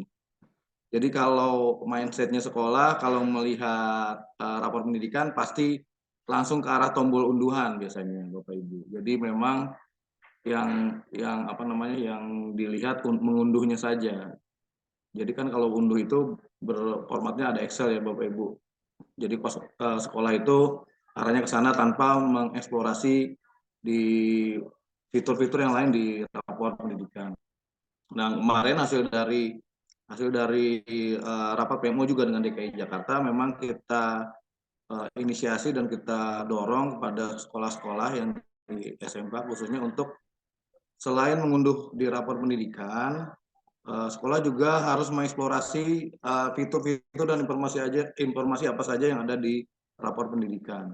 Karena semua informasi memang ada di sana. Jadi kebanyakan kan ada yang bertanyanya di helpdesk atau bertanyanya melalui langsung ya, ataupun di forum-forum. Ternyata semua jawabannya sudah ada di dalam rapor pendidikan. Jadi kalau Bapak Ibu mengeksplor sana, otomatis semua pertanyaan dan jawaban sudah ada di sana. Nah, kebetulan memang untuk yang DKI yang paling banyak adalah mengunduh rapor dan hanya login di akun Belajar ID. Untuk mengeksplorasinya memang agak kurang, mungkin kondisinya sama dengan yang ada di sekolah di Kaltara ya. Mudah-mudahan menjadi PR kita bersama. Nanti untuk yang Balai Besar Bispar kita mendorong SMK, koordinasi juga dengan Direktorat SMK. Kemudian juga kami nanti juga minta bantuan koordinasi dengan BPMP dan BGP mendorong di PBD yang ada di Kalimantan Utaranya. Mungkin begitu Mbak Laila, terima kasih banyak. Pak Hendro dari Bispar mungkin ada yang mau ditambahkan, silakan.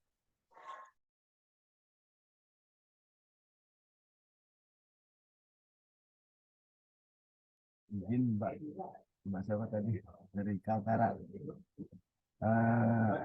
Untuk ya kemungkinan memang kendalanya di situ di Pak. Jadi sekolah itu tidak mengeksplor terlebih dahulu. Sebetulnya kan di tahun lalu juga sudah ada pendampingan ya, kemungkinan belum semua terakomodir pendampingannya untuk PBI ini. Rencana kegiatan Bispar kan di tahun ini kemungkinan kita ada rapor PBD ya di pertengahan bulan ini dengan seluruh provinsi di bawah wilayah perwalian Bispar, seluruh Kalimantan dan DKI. Dan kemudian nanti akan ada pendampingan secara secara daring oleh tim PBD dari Bispar. Itu aja Pak. Ya, terima kasih Pak Hendro. Jadi diinformasikan juga tadi disampaikan Pak Hendro akan ada rakor ya Pak Hendro ya, rakor PBD yang khusus SMK yang wilayah binaan Balai Besar Bispar, yaitu DKI Jakarta dan seluruh Pulau Kalimantan. Mungkin pertengahan bulan ini akan ada surat undangan bagi teman-teman Bapak Ibu yang ada di Provinsi Kalimantan Utara, baik Dinas Pendidikan juga ya Pak Hendro ya, Disdik dan teman-teman yang lain. Mungkin itu yang dapat disampaikan. Terima kasih banyak Pak Hendro. Kami kembalikan ke Bu Laila.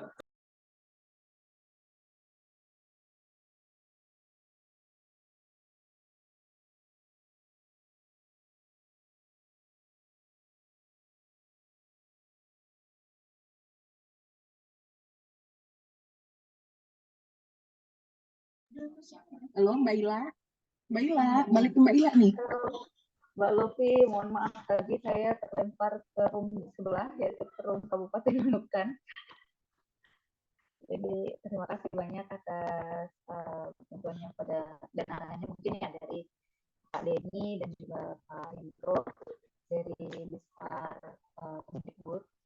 Dan seperti yang disampaikan Pak Denny tadi bahwa memang sangat penting untuk melakukan eksplorasi dari rapor pendidikan itu, karena yang paling tahu berkaitan dengan kebutuhan masing-masing satuan pendidikan itu kan satuan pendidikan itu sendiri ya Pak ya. Bahkan dinas pun mungkin hanya sekedar untuk ACC aja seperti itu yang mengajukan dan mengetahui indikator mana aja yang kurang dan mana aja yang masih lemah, itu kan dari masing-masing satuan pendidikan dan di rapor pendidikan masing-masing satuan pendidikan itu sendiri. Jadi perlu sekali untuk diadakan eksplorasi sebelum diunduh seperti itu ya Pak ya. Baik, terima kasih kepada Bapak dari Bispar Kemdikbud, Ristek, mungkin dari Dinas Pendidikan, Disdik, mungkin Mas Trio atau Pak Khairul Anam terkait tanggapannya. Ya, baik. Terkait adopsi rapor pendidikan, masih banyak yang belum melakukan eksplorasi. Ya, betul. Dan sepertinya kami akan melaksanakan apa yang sudah kami lakukan tahun lalu. Strateginya efektif, yaitu akan kami undang seluruh kepala sekolah dan operator dan akan kami tuntun secara langsung. Karena dari terakhir kita PMO, 2 PMO terakhir sudah kami edarkan terkait masalah eksplorasi ini. Jangan hanya membentuk, tapi eksplorasi juga. Kayaknya yang paham eksplorasi maksudnya itu apa cuma beberapa saja. Sedangkan sisanya kayaknya memang harus kita sentuh secara langsung pertemuan luring. Jadi sudah tidak laku lagi lewat edaran. Toh pada saat pertemuan di Jogja waktu itu dari PPMP dihadiri oleh Pak Edi, kami juga sudah janji sama Direktorat SMA kami akan melakukan rapor terkait rapor pendidikan dan PBD yang mungkin dilaksanakan setelah rapor pendidikan untuk provinsi terbit. Nah ini kan baru terbit tanggal 5 tadi. Ini kita coba buat perencanaannya, nanti akan dilaksanakan kapan, di mana, dan mungkin akan melibatkan dari Direktorat SMA juga dan BPMP juga nanti. Intinya tunggu undangannya lah. Seperti itu. Tanggapan saya mungkin seperti itu. Jadi mungkin kalau untuk dalam waktu dekat sepertinya agak kurang, belum bisa kita maksimal terkait eksplorasi, tapi nanti saat pelaksanaan kegiatan insya Allah kita maksimalkan di situ. Akan kita tuntun lah kepala sekolah dan operatornya secara langsung terkait eksplorasi rapor pendidikan. Sekian dari saya, terima kasih. Terima kasih Mas Sutikno. Di sini saya lihat ada dari PIC PDM 04. Mungkin dari PIC PDM 04 ada yang ingin ditambahkan.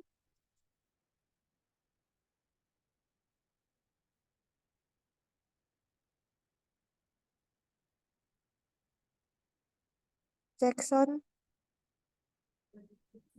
Atau Bapak Ibu yang lain ada yang ingin ditambahkan? Izin Mbak dari pengawas. Baik Bapak, silahkan. Baik, terima kasih. Jadi berkaitan dengan PBD ya. Kebetulan saya di pengawas SMK dan melihat data tadi ya kepikiran jadinya gitu ya. Terima kasih Mbak Ila sudah dibuka di sini. Saya berharap nanti datanya bisa di-share ke Dinas Pendidikan, bisa lewat Mas Tekno atau lewat saya untuk kita kasihkan di bidang ya, karena kalau secara personal saya kebetulan di pengawas SMK itu pastinya akan kita tindak lanjuti ke bawah. Ternyata memang peta kita masih ada di situ, dan ini ya seperti yang disampaikan Mas Tekno, ini adalah proses, jadi wajar. Ini kita juga baru berjalan di tingkat apa istilahnya, kalau sosialisasi sudah lewat sebenarnya, tapi ini langkah awal yang memang harus perlu pendampingan. Ya, termasuk juga kami dari pengawas secara teknik. Kami juga update terus gitu ya, tapi memang harus bersinergi dengan tim yang lain yang di lapangan supaya kami dari pengawas itu controllingnya mungkin lebih intensif lagi, kan di grup pengawas bahwa ternyata capaian kita SMA SMK seperti ini masih minim banget untuk apa namanya analisisnya, eksplorasinya masih rendah sekali. Saya kira itu aja sedikit tambahan dari saya. Terima kasih. Terima kasih Bapak. Dari Mbak Ila mungkin ada yang ingin ditambahkan? Baik, terima kasih Mbak Rabiatul dan terima kasih juga tanggapan dari Dinas Pendidikan ya, yaitu Mas Sutikno dan Pak Khairul Anam. Memang kebanyakan mungkin dari satuan pendidikan itu sendiri melakukan analisis itu secara offline kemungkinan Pak. Jadi mereka mengunduh dulu, terus dianalisis secara offline sehingga tidak terdata seperti itu. Kan lebih baik jika analisis itu dilakukan secara online. Jadi ketika mereka mengklik itu, mereka terbaca di pusat seperti itu. Nanti masuk di datanya bahwa mereka telah melakukan analisis. Jadi kemungkinan besar itu yang membuat rendah. Padahal unduhnya sudah 94% ya Pak ya. Tapi ternyata memang setelah diunduh terus dikerjakan secara offline itu jadi hilang datanya, maksudnya jadi miss di situ, sehingga perlu dilakukan eksplorasi yaitu analisis yang dilakukan secara online agar itu bisa langsung bisa terdata gitu, masuk datanya bahwa telah dilakukan analisis di masing-masing satuan pendidikan terkait dengan rapor pendidikan itu. Jadi seperti itu ya Pak Khairul Anam dan Pak Sutikno. Dan terima kasih juga tadi Pak Tikno bilang bahwa akan dilakukan intervensi secara luring ya Pak ya. Itu saya harapkan akan sangat berpengaruh baik gitu dan akan berpengaruh signifikan untuk eksplorasi berikutnya biar minimal yang lain itu sudah 94% gitu kan, unggulnya sudah 94%, yang minimal eksplorasinya 80% seperti itu atau 90% gitu ya Pak ya. Jadi tidak terlalu jenjangnya tidak terlalu jauh gitu, gapnya tidak terlalu jauh mungkin itu. Baik, dari Pak Denny ada raise hand, silakan Pak. Ya Bu Laila, tambahan saja, memang tadi Pak Khairul Anam juga sudah mengecek data ya Pak Anam ya, masalah eksplorasi yang rendah. Kita juga tidak perlu berkecil hati Bapak Ibu, karena seperti Bu Laila bilang, mereka mengunduh dan melakukannya secara offline. Jadi sebenarnya mereka sudah melakukan seluruh proses yang ada, cuma jejak digitalnya belum terlihat di lapor pendidikan. Jadi mungkin nanti kita dorong saja mengeksplornya di lapor pendidikan. Jadi tingkat hitsnya jadi lebih tinggi sekarang. Karena kan semua berbasis aplikasi ya Bapak Ibu. Jadi minimal pusat itu bisa melihat aktivitas yang ada di sekolah itu terlihat dari aplikasi. Kalau tidak ada aplikasi, kami juga tidak bisa melihat bagaimana progresnya. Akhirnya kan tampilannya jadi kecil. Dianggapnya daerah khususnya gitu ya, aksesnya sedikit, ekspornya enggak, padahal sudah dilakukan karena sudah terbiasa offline dari pertama sebelum ada aplikasi. Mungkin itu Bu Laila tambahannya. Terima kasih.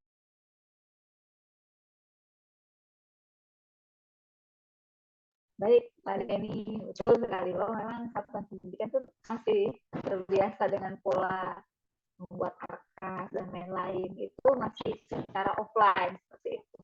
Jadi ketika mundur, harapannya mereka sudah selesai, mari kita lakukan dengan offline seperti itu ya Pak ya. Mungkin sebenarnya mereka juga menyusunnya itu akan menganalisis mungkin mingguan atau mungkin bulanan seperti itu. Akan tetapi jejak digitalnya tidak terlihat, tidak terpantau karena dilakukan secara offline seperti itu ya Bapak Ibu. Jadi tidak perlu berkecil hati. Dan saya yakin kalau memang unduhnya sebesar itu ya 94%, pasti juga tidak mungkin ya minimal pasti 50% gitu kan. Ini gapnya terlalu jauh gitu. Yang mengunduh baru 94%, tapi yang mengekspor baru 11% seperti itu ya. Jadi sangat rendah.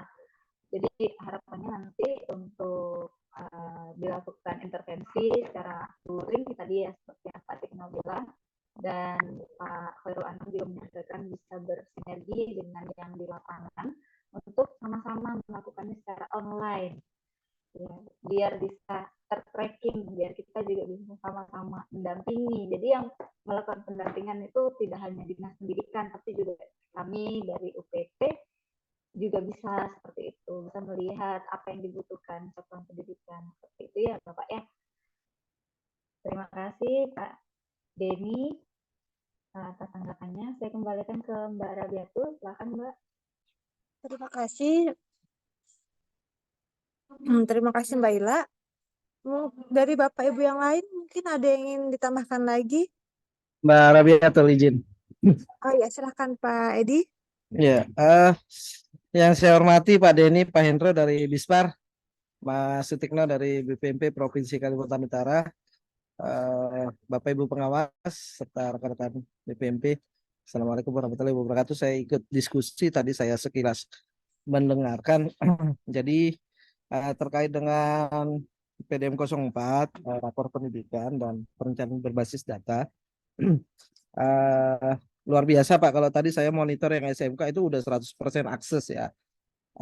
Yang SMA sebentar. SMA itu juga ada 5 yang belum, 3 yang belum login dan 5 yang belum unduh, juga luar biasa di atas 90% capaian untuk progresnya. Tetapi yang menjadi konsen kita pada PMO dari pada saat rilis rapor pendidikan untuk satuan pendidikan ini memang yang dikejar ini adalah eksplorasinya ya. Jadi benar yang disampaikan oleh Pak Denny tadi bahwa kita sudah terbiasa dengan offline, tetapi di 2023 ini ternyata Pak, kalau yang teman-teman SMA SMK itu terbiasa dengan offline, tidak begitu dengan teman-teman yang SD dan SMP. Jadi teman-teman SD dan SMP itu justru kewalahan dengan analisis Excel-nya dan sebagainya gitu ya. Dan targetnya adalah nggak ada target-target 50% harus sekian, harus 100% Pak gitu ya. Tolong Mbak Ila kalau menyampaikan informasi jangan asal ya. Target itu 100%. Jadi akses lapor 100%, PBD, kemudian melalui eksplorasinya juga 100% gitu. Jadi makanya ini selalu ditagih setiap PMO. Saya juga beberapa, lebih tepatnya 1 bulan lalu ya, bersama Mas Sutikno di Jogja apa Surabaya, Mas, saya lupa, itu juga Ya, membicarakan hal ini, tapi nanti dari provinsi sudah mengatur jadwal dan kita akan apa namanya ya, mengeksekusi untuk yang jenjang Dikmen ya, terutama untuk yang SMA.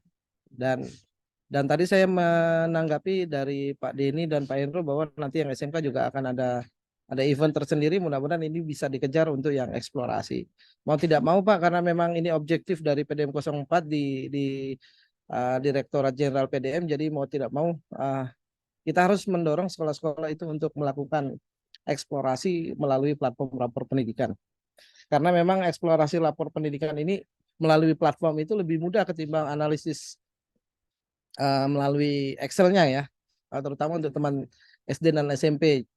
Namun kakak-kakaknya ini yang SMA SMK ini juga nampaknya harus ya asal klik lah Pak, klik ya. Walaupun kita sudah tahu bersama bahwa teman-teman di SMA dan SMK itu kepala sekolahnya udah hebat-hebat, udah nggak diragukan lagi untuk yang analisis Excel-nya itu seperti itu.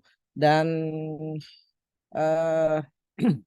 yang perlu diketahui lagi adalah, yang perlu kita garis bawahi lagi adalah benar tidak mereka melakukan perencanaan berbasis data. Kita sampai saat ini juga belum punya alat bantu untuk mengetahui secara pasti mereka betul-betul melaksanakan perencanaan berbasis data atau tidak kan. Ini lagi diskusinya sudah di high level untuk di PDM Pak. Jadi nanti mungkin kita juga perlu apakah semacam uji petik, monep dan sebagainya untuk memastikan sekolah itu betul-betul melakukan perencanaan berbasis data. Nah, sementara ini kan perencanaan berbasis datanya ini stop di hanya sampai dengan unduh login, eksplorasi dan unduh Excel-nya. Setelah itu udah terputus nih aktivitasnya, mereka harus ngapain lagi. Mungkin itu yang perlu kita ketahui bersama. Terima kasih Pak Denny, Pak Hendro, Mas Sutikno dan Bapak Ibu pengawas di provinsi, teman-teman di PDM 04 BPMP Kaltara serta tim PMO semuanya. Terima kasih. Assalamualaikum warahmatullahi wabarakatuh.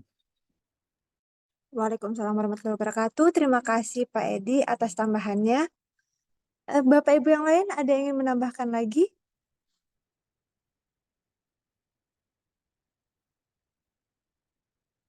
Mbak Ila bagaimana? Sepertinya sudah tidak ada lagi yang ingin menambahkan. Apa kita lanjut ke sesi selanjutnya?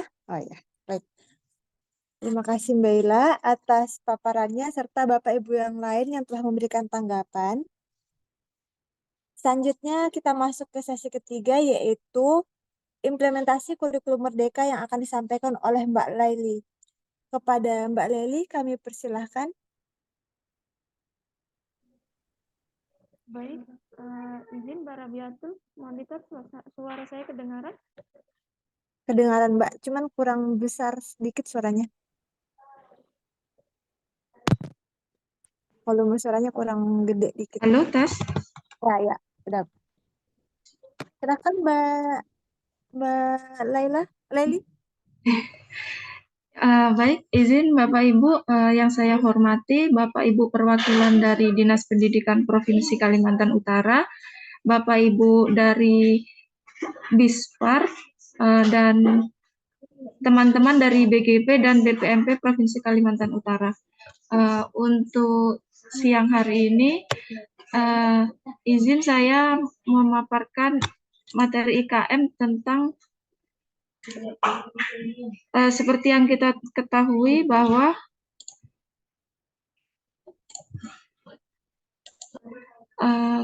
Kemendikbudristek memberikan 6 dukungan dalam implementasi kurikulum Merdeka, yaitu salah satunya adalah strategi komunitas belajar yang merupakan strategi dalam memberdayakan dan menguatkan ekosistem guru. Pada komunitas belajar, guru dapat saling belajar dan mengkonfirmasi pemahaman dan diskusi dari bahan PMM, webinar, atau panduan, serta berbagi praktik baik. Untuk itu,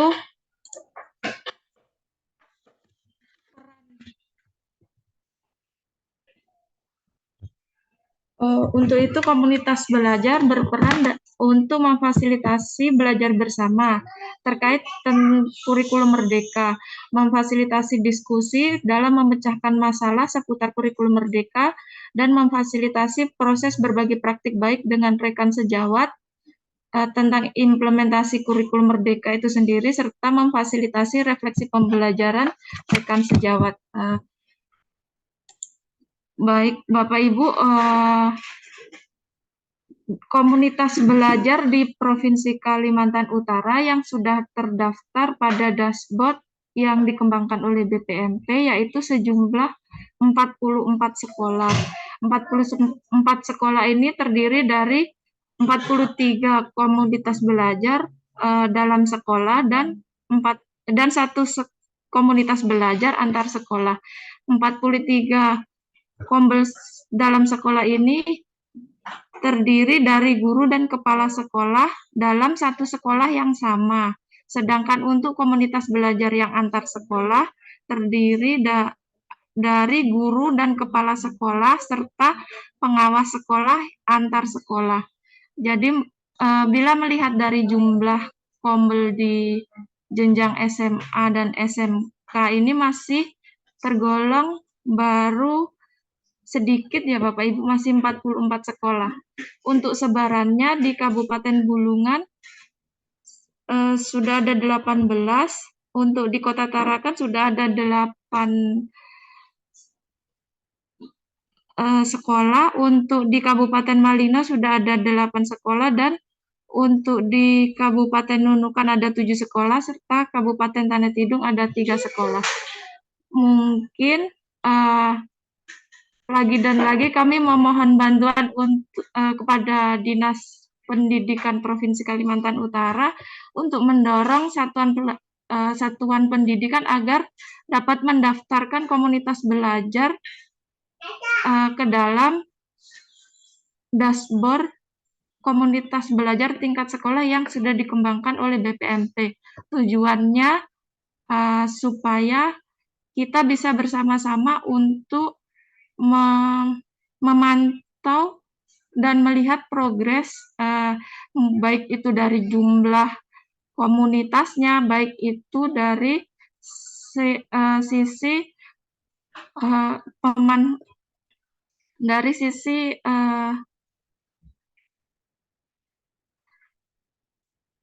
aktivitas komunitasnya, Bapak Ibu. Untuk selanjutnya ada penyamaan persepsi terhadap miskonsepsi yang terjadi. Penyamaan miskonsepsi ini ada 12 miskonsepsi yang terjadi.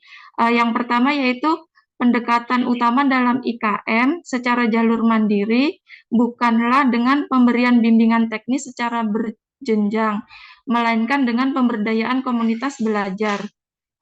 Untuk yang kedua yaitu pilihan strategi mandiri berubah dan mandiri berbagi tidak menunjukkan kinerja daerah yang semakin baik.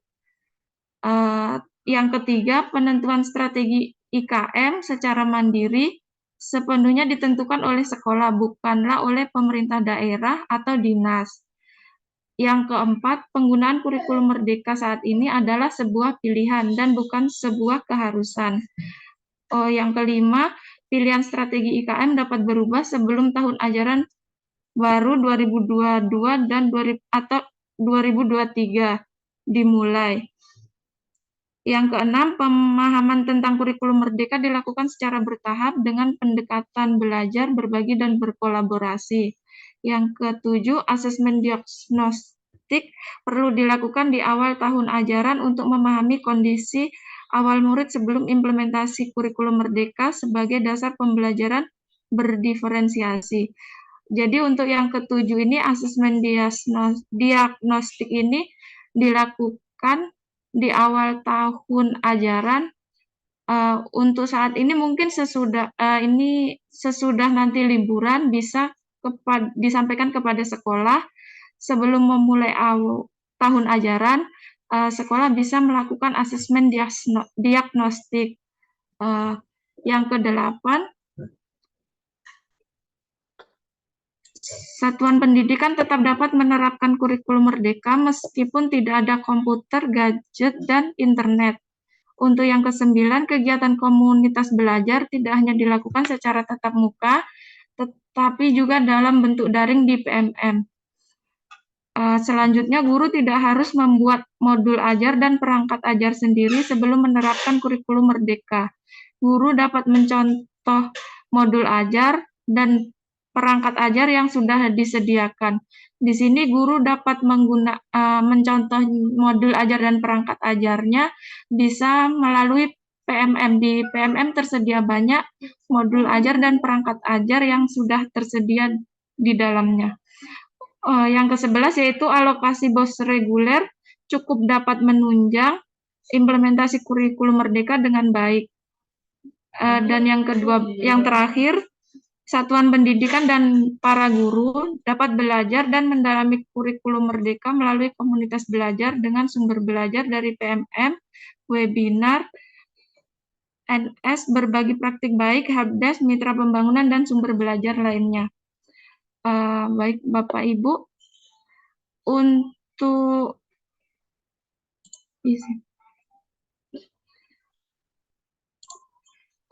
komunitas belajar, untuk pendaftaran komunitas belajar yang ada di Provinsi Kalimantan Utara, satuan pendidikan dapat mendaftarkannya melalui dashboard yang sudah dikembangkan oleh BPMP melalui dashboard Psikomika, yaitu Sistem Informasi Komunitas Belajar IKM dan akun belajar ID. Izin untuk linknya saya share di kolom chat.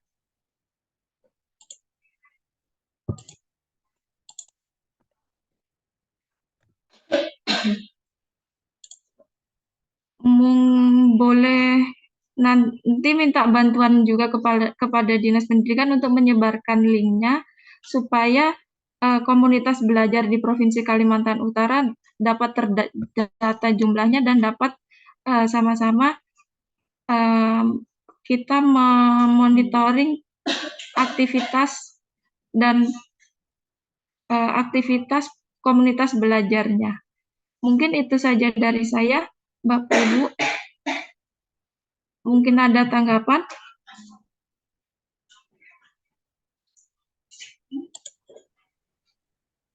Terima kasih Mbak Leli. Dari Bapak Ibu Dinas Provinsi, BBPP, MPV, Bispar, ataupun BGP ada yang ingin memberikan tanggapan atau masukan?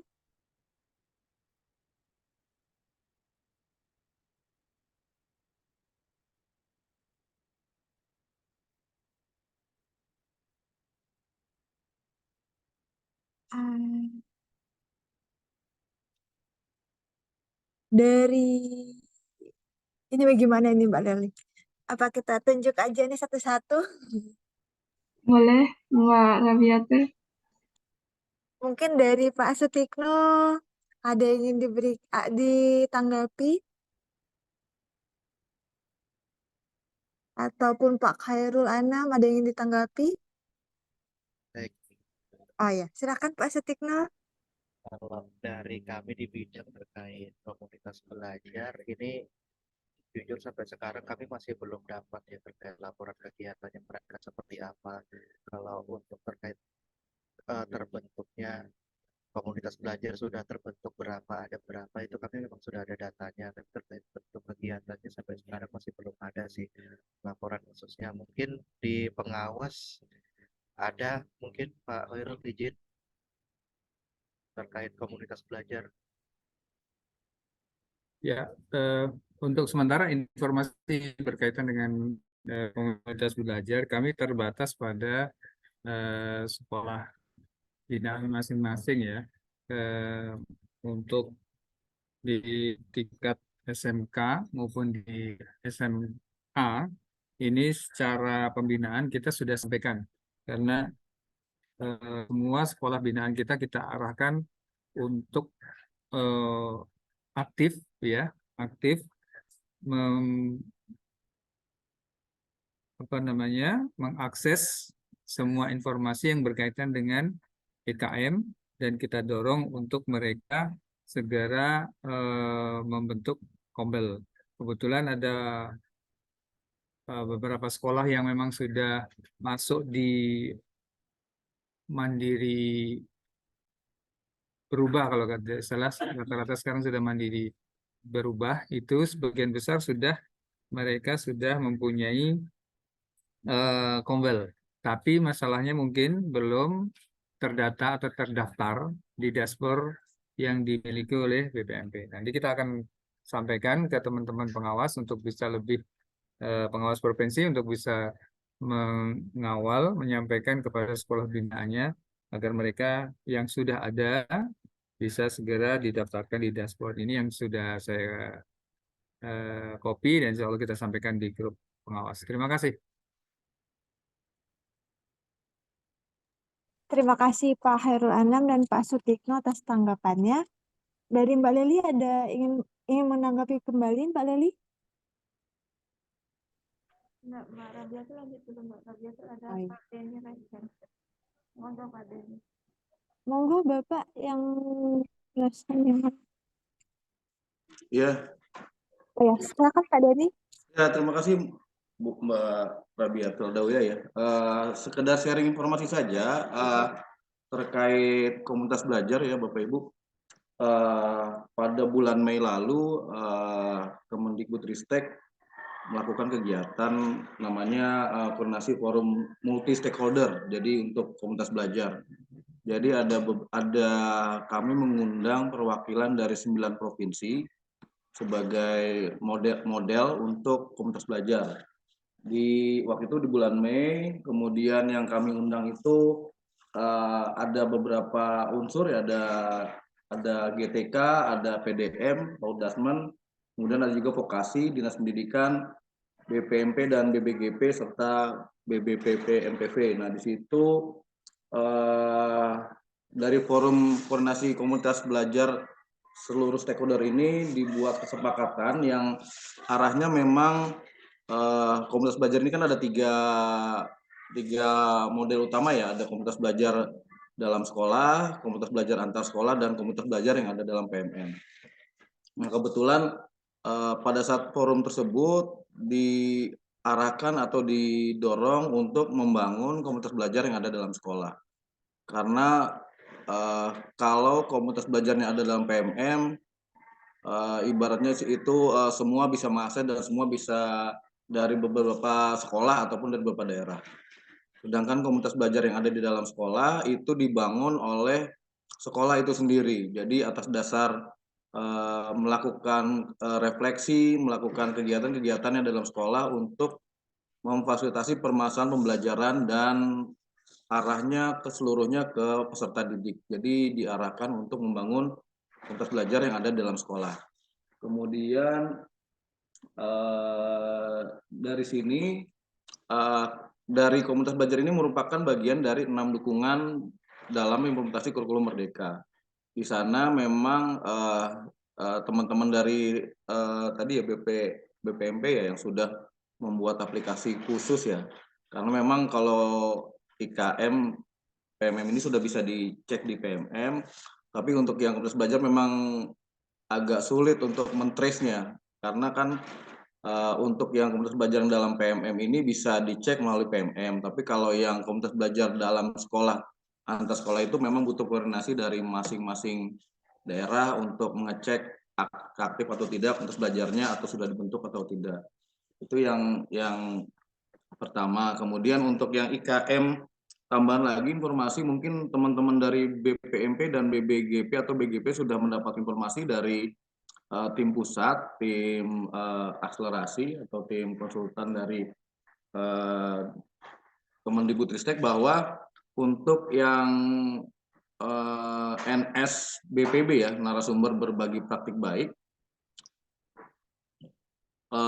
akan dirubah bisnis prosesnya. Jadi untuk yang 2 tahun lalu ataupun yang 2 tahun belakangan ini kan memang narasumber berbagi praktik baik ini ditunjuk atau dipilih dari teman-teman guru yang sudah mengembangkan materinya di PMM dan membagi hasil sharing praktik baiknya di PMM ataupun menjadi narasumber praktik baik. Cuma memang hasil dari pertemuan kami minggu lalu di seluruh UPT di Direktorat Jenderal Vokasi Kemendikbudristek, ternyata dari judul dari NSBPB ini menjadi miskonsepsi di daerah.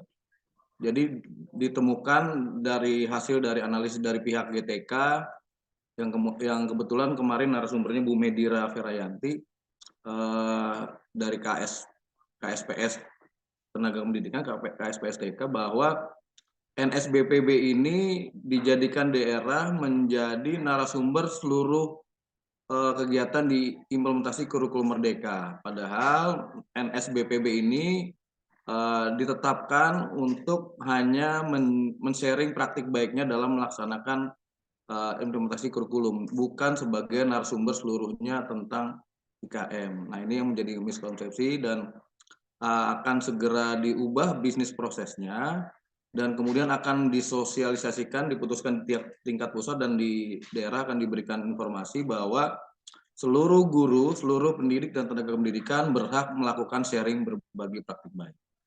Jadi tidak hanya NSBPB saja nanti, tapi seluruhnya bisa melakukan berbagi praktik baik dengan cara mengupload ataupun mengunggah hasil karyanya di dalam PMM. Kalau dulu mungkin masih difasilitasi oleh aplikasi, namanya apa lupa saya itu, di dalam satu aplikasi difasilitasi dan kemudian melakukan berbagi praktik baik, tapi sekarang seluruh PTK boleh melakukan berbagi praktik baik. Mungkin itu informasi yang dapat kami sampaikan hasil update sementara. Terima kasih, kami kembalikan ke Bu Laili ya. Terima kasih banyak. Baik Pak Denny, terima kasih atas tambahan informasinya.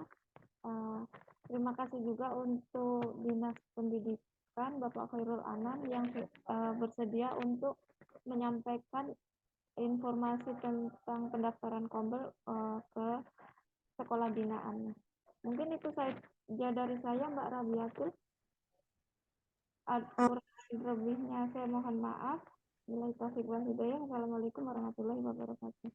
Waalaikumsalam warahmatullahi wabarakatuh. Terima kasih Mbak Leli, Pak Sutikno, Pak Denny, dan Pak Khairul Anam atas tanggapan dan masukannya serta informasinya. Kita sampai di penghujung acara, Bapak Ibu.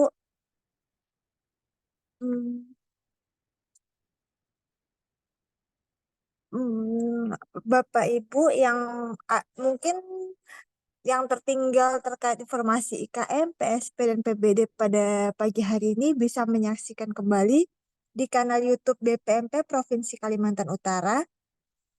Bapak Ibu yang kami hormati, sebelum kita menutup kegiatan pada pagi hari ini, kami mengingatkan kembali kepada Bapak Ibu yang belum mengisi daftar hadir untuk dapat mengisi daftar hadir yang telah kami kirimkan di kolom chat. Terima kasih. Bapak Ibu yang kami hormati, demikian kegiatan pertemuan periodik PMO Implementasi Kurikulum Merdeka, Program Sekolah Penggerak dan Perencanaan Berbasis Data.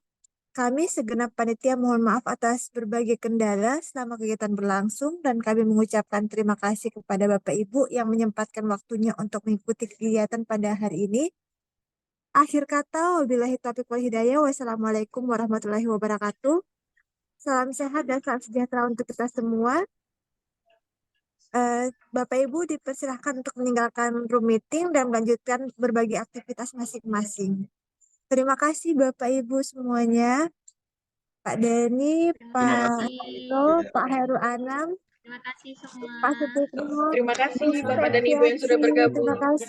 Terima kasih teman-teman BPMP, BGP, dan teman-teman dari Dinas Pendidikan. Pak Anam, Iya, terima Pak kasih Denny. banyak. Saya izin live ya, Bapak Ibu. Baik ya. Terima kasih Pak Denny. Nah, izinlah. Ya Bu Septiansih.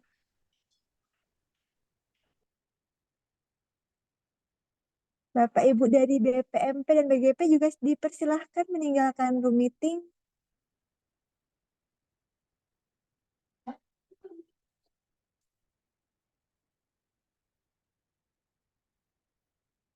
Saya juga izin leave meeting, Bapak Ibu. Terima kasih. Terima kasih Mbak Bia.